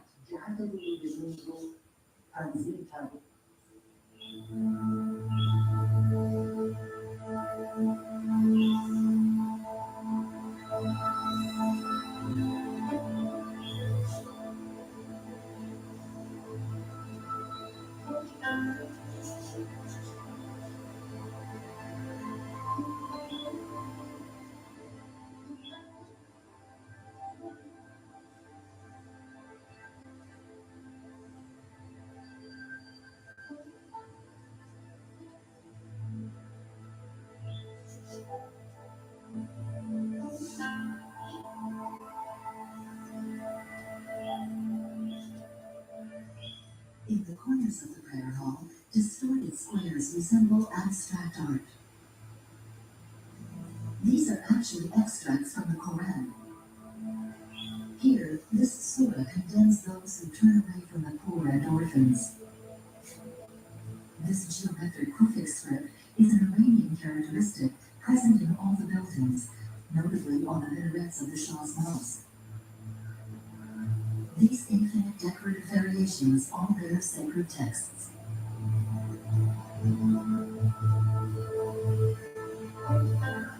Between visible and invisible, nature and architecture, the Safavids have achieved a synthesis that continues to this day in Isfahan.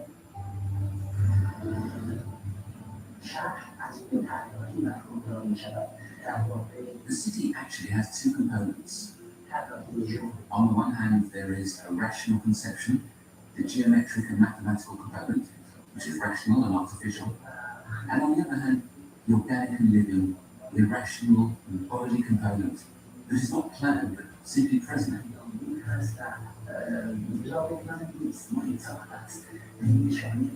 These two elements are found in a city. This is finger of that. Would you get this break in custody now? Islamic culture and civilization.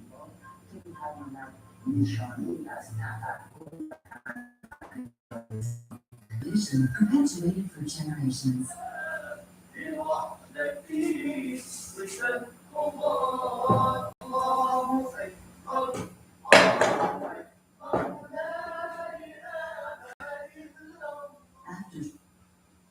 Can you save money and still get reliable phone service? With Telomobile, the answer is yes. In the era of overpriced everything, Telomobile comes with an excellent phone service that actually has the best prices. Super customizable phone plan options that start at just $5 a month and go up to only $25. And the best part, you're free to tailor your plan to fit your needs and budget. Telomobile, phone plans just the way you like it. Visit Telo.com to discover more. After Shah Abbas's death, the Safavid Empire went into decline, but Persian culture continues to flourish in India, where Muslims have lived since the first conquest of Islam. In the 17th century, India was ruled by Shah Jahan, a great Muslim empire of the Mughal dynasty. The Mughals, originally from Central Asia, were largely inspired by the Safavid arts and architecture. The monuments built under their reign marked the height of Muslim expansion in India. One of the symbols of the Mughal dynasty, the Jama Masjid,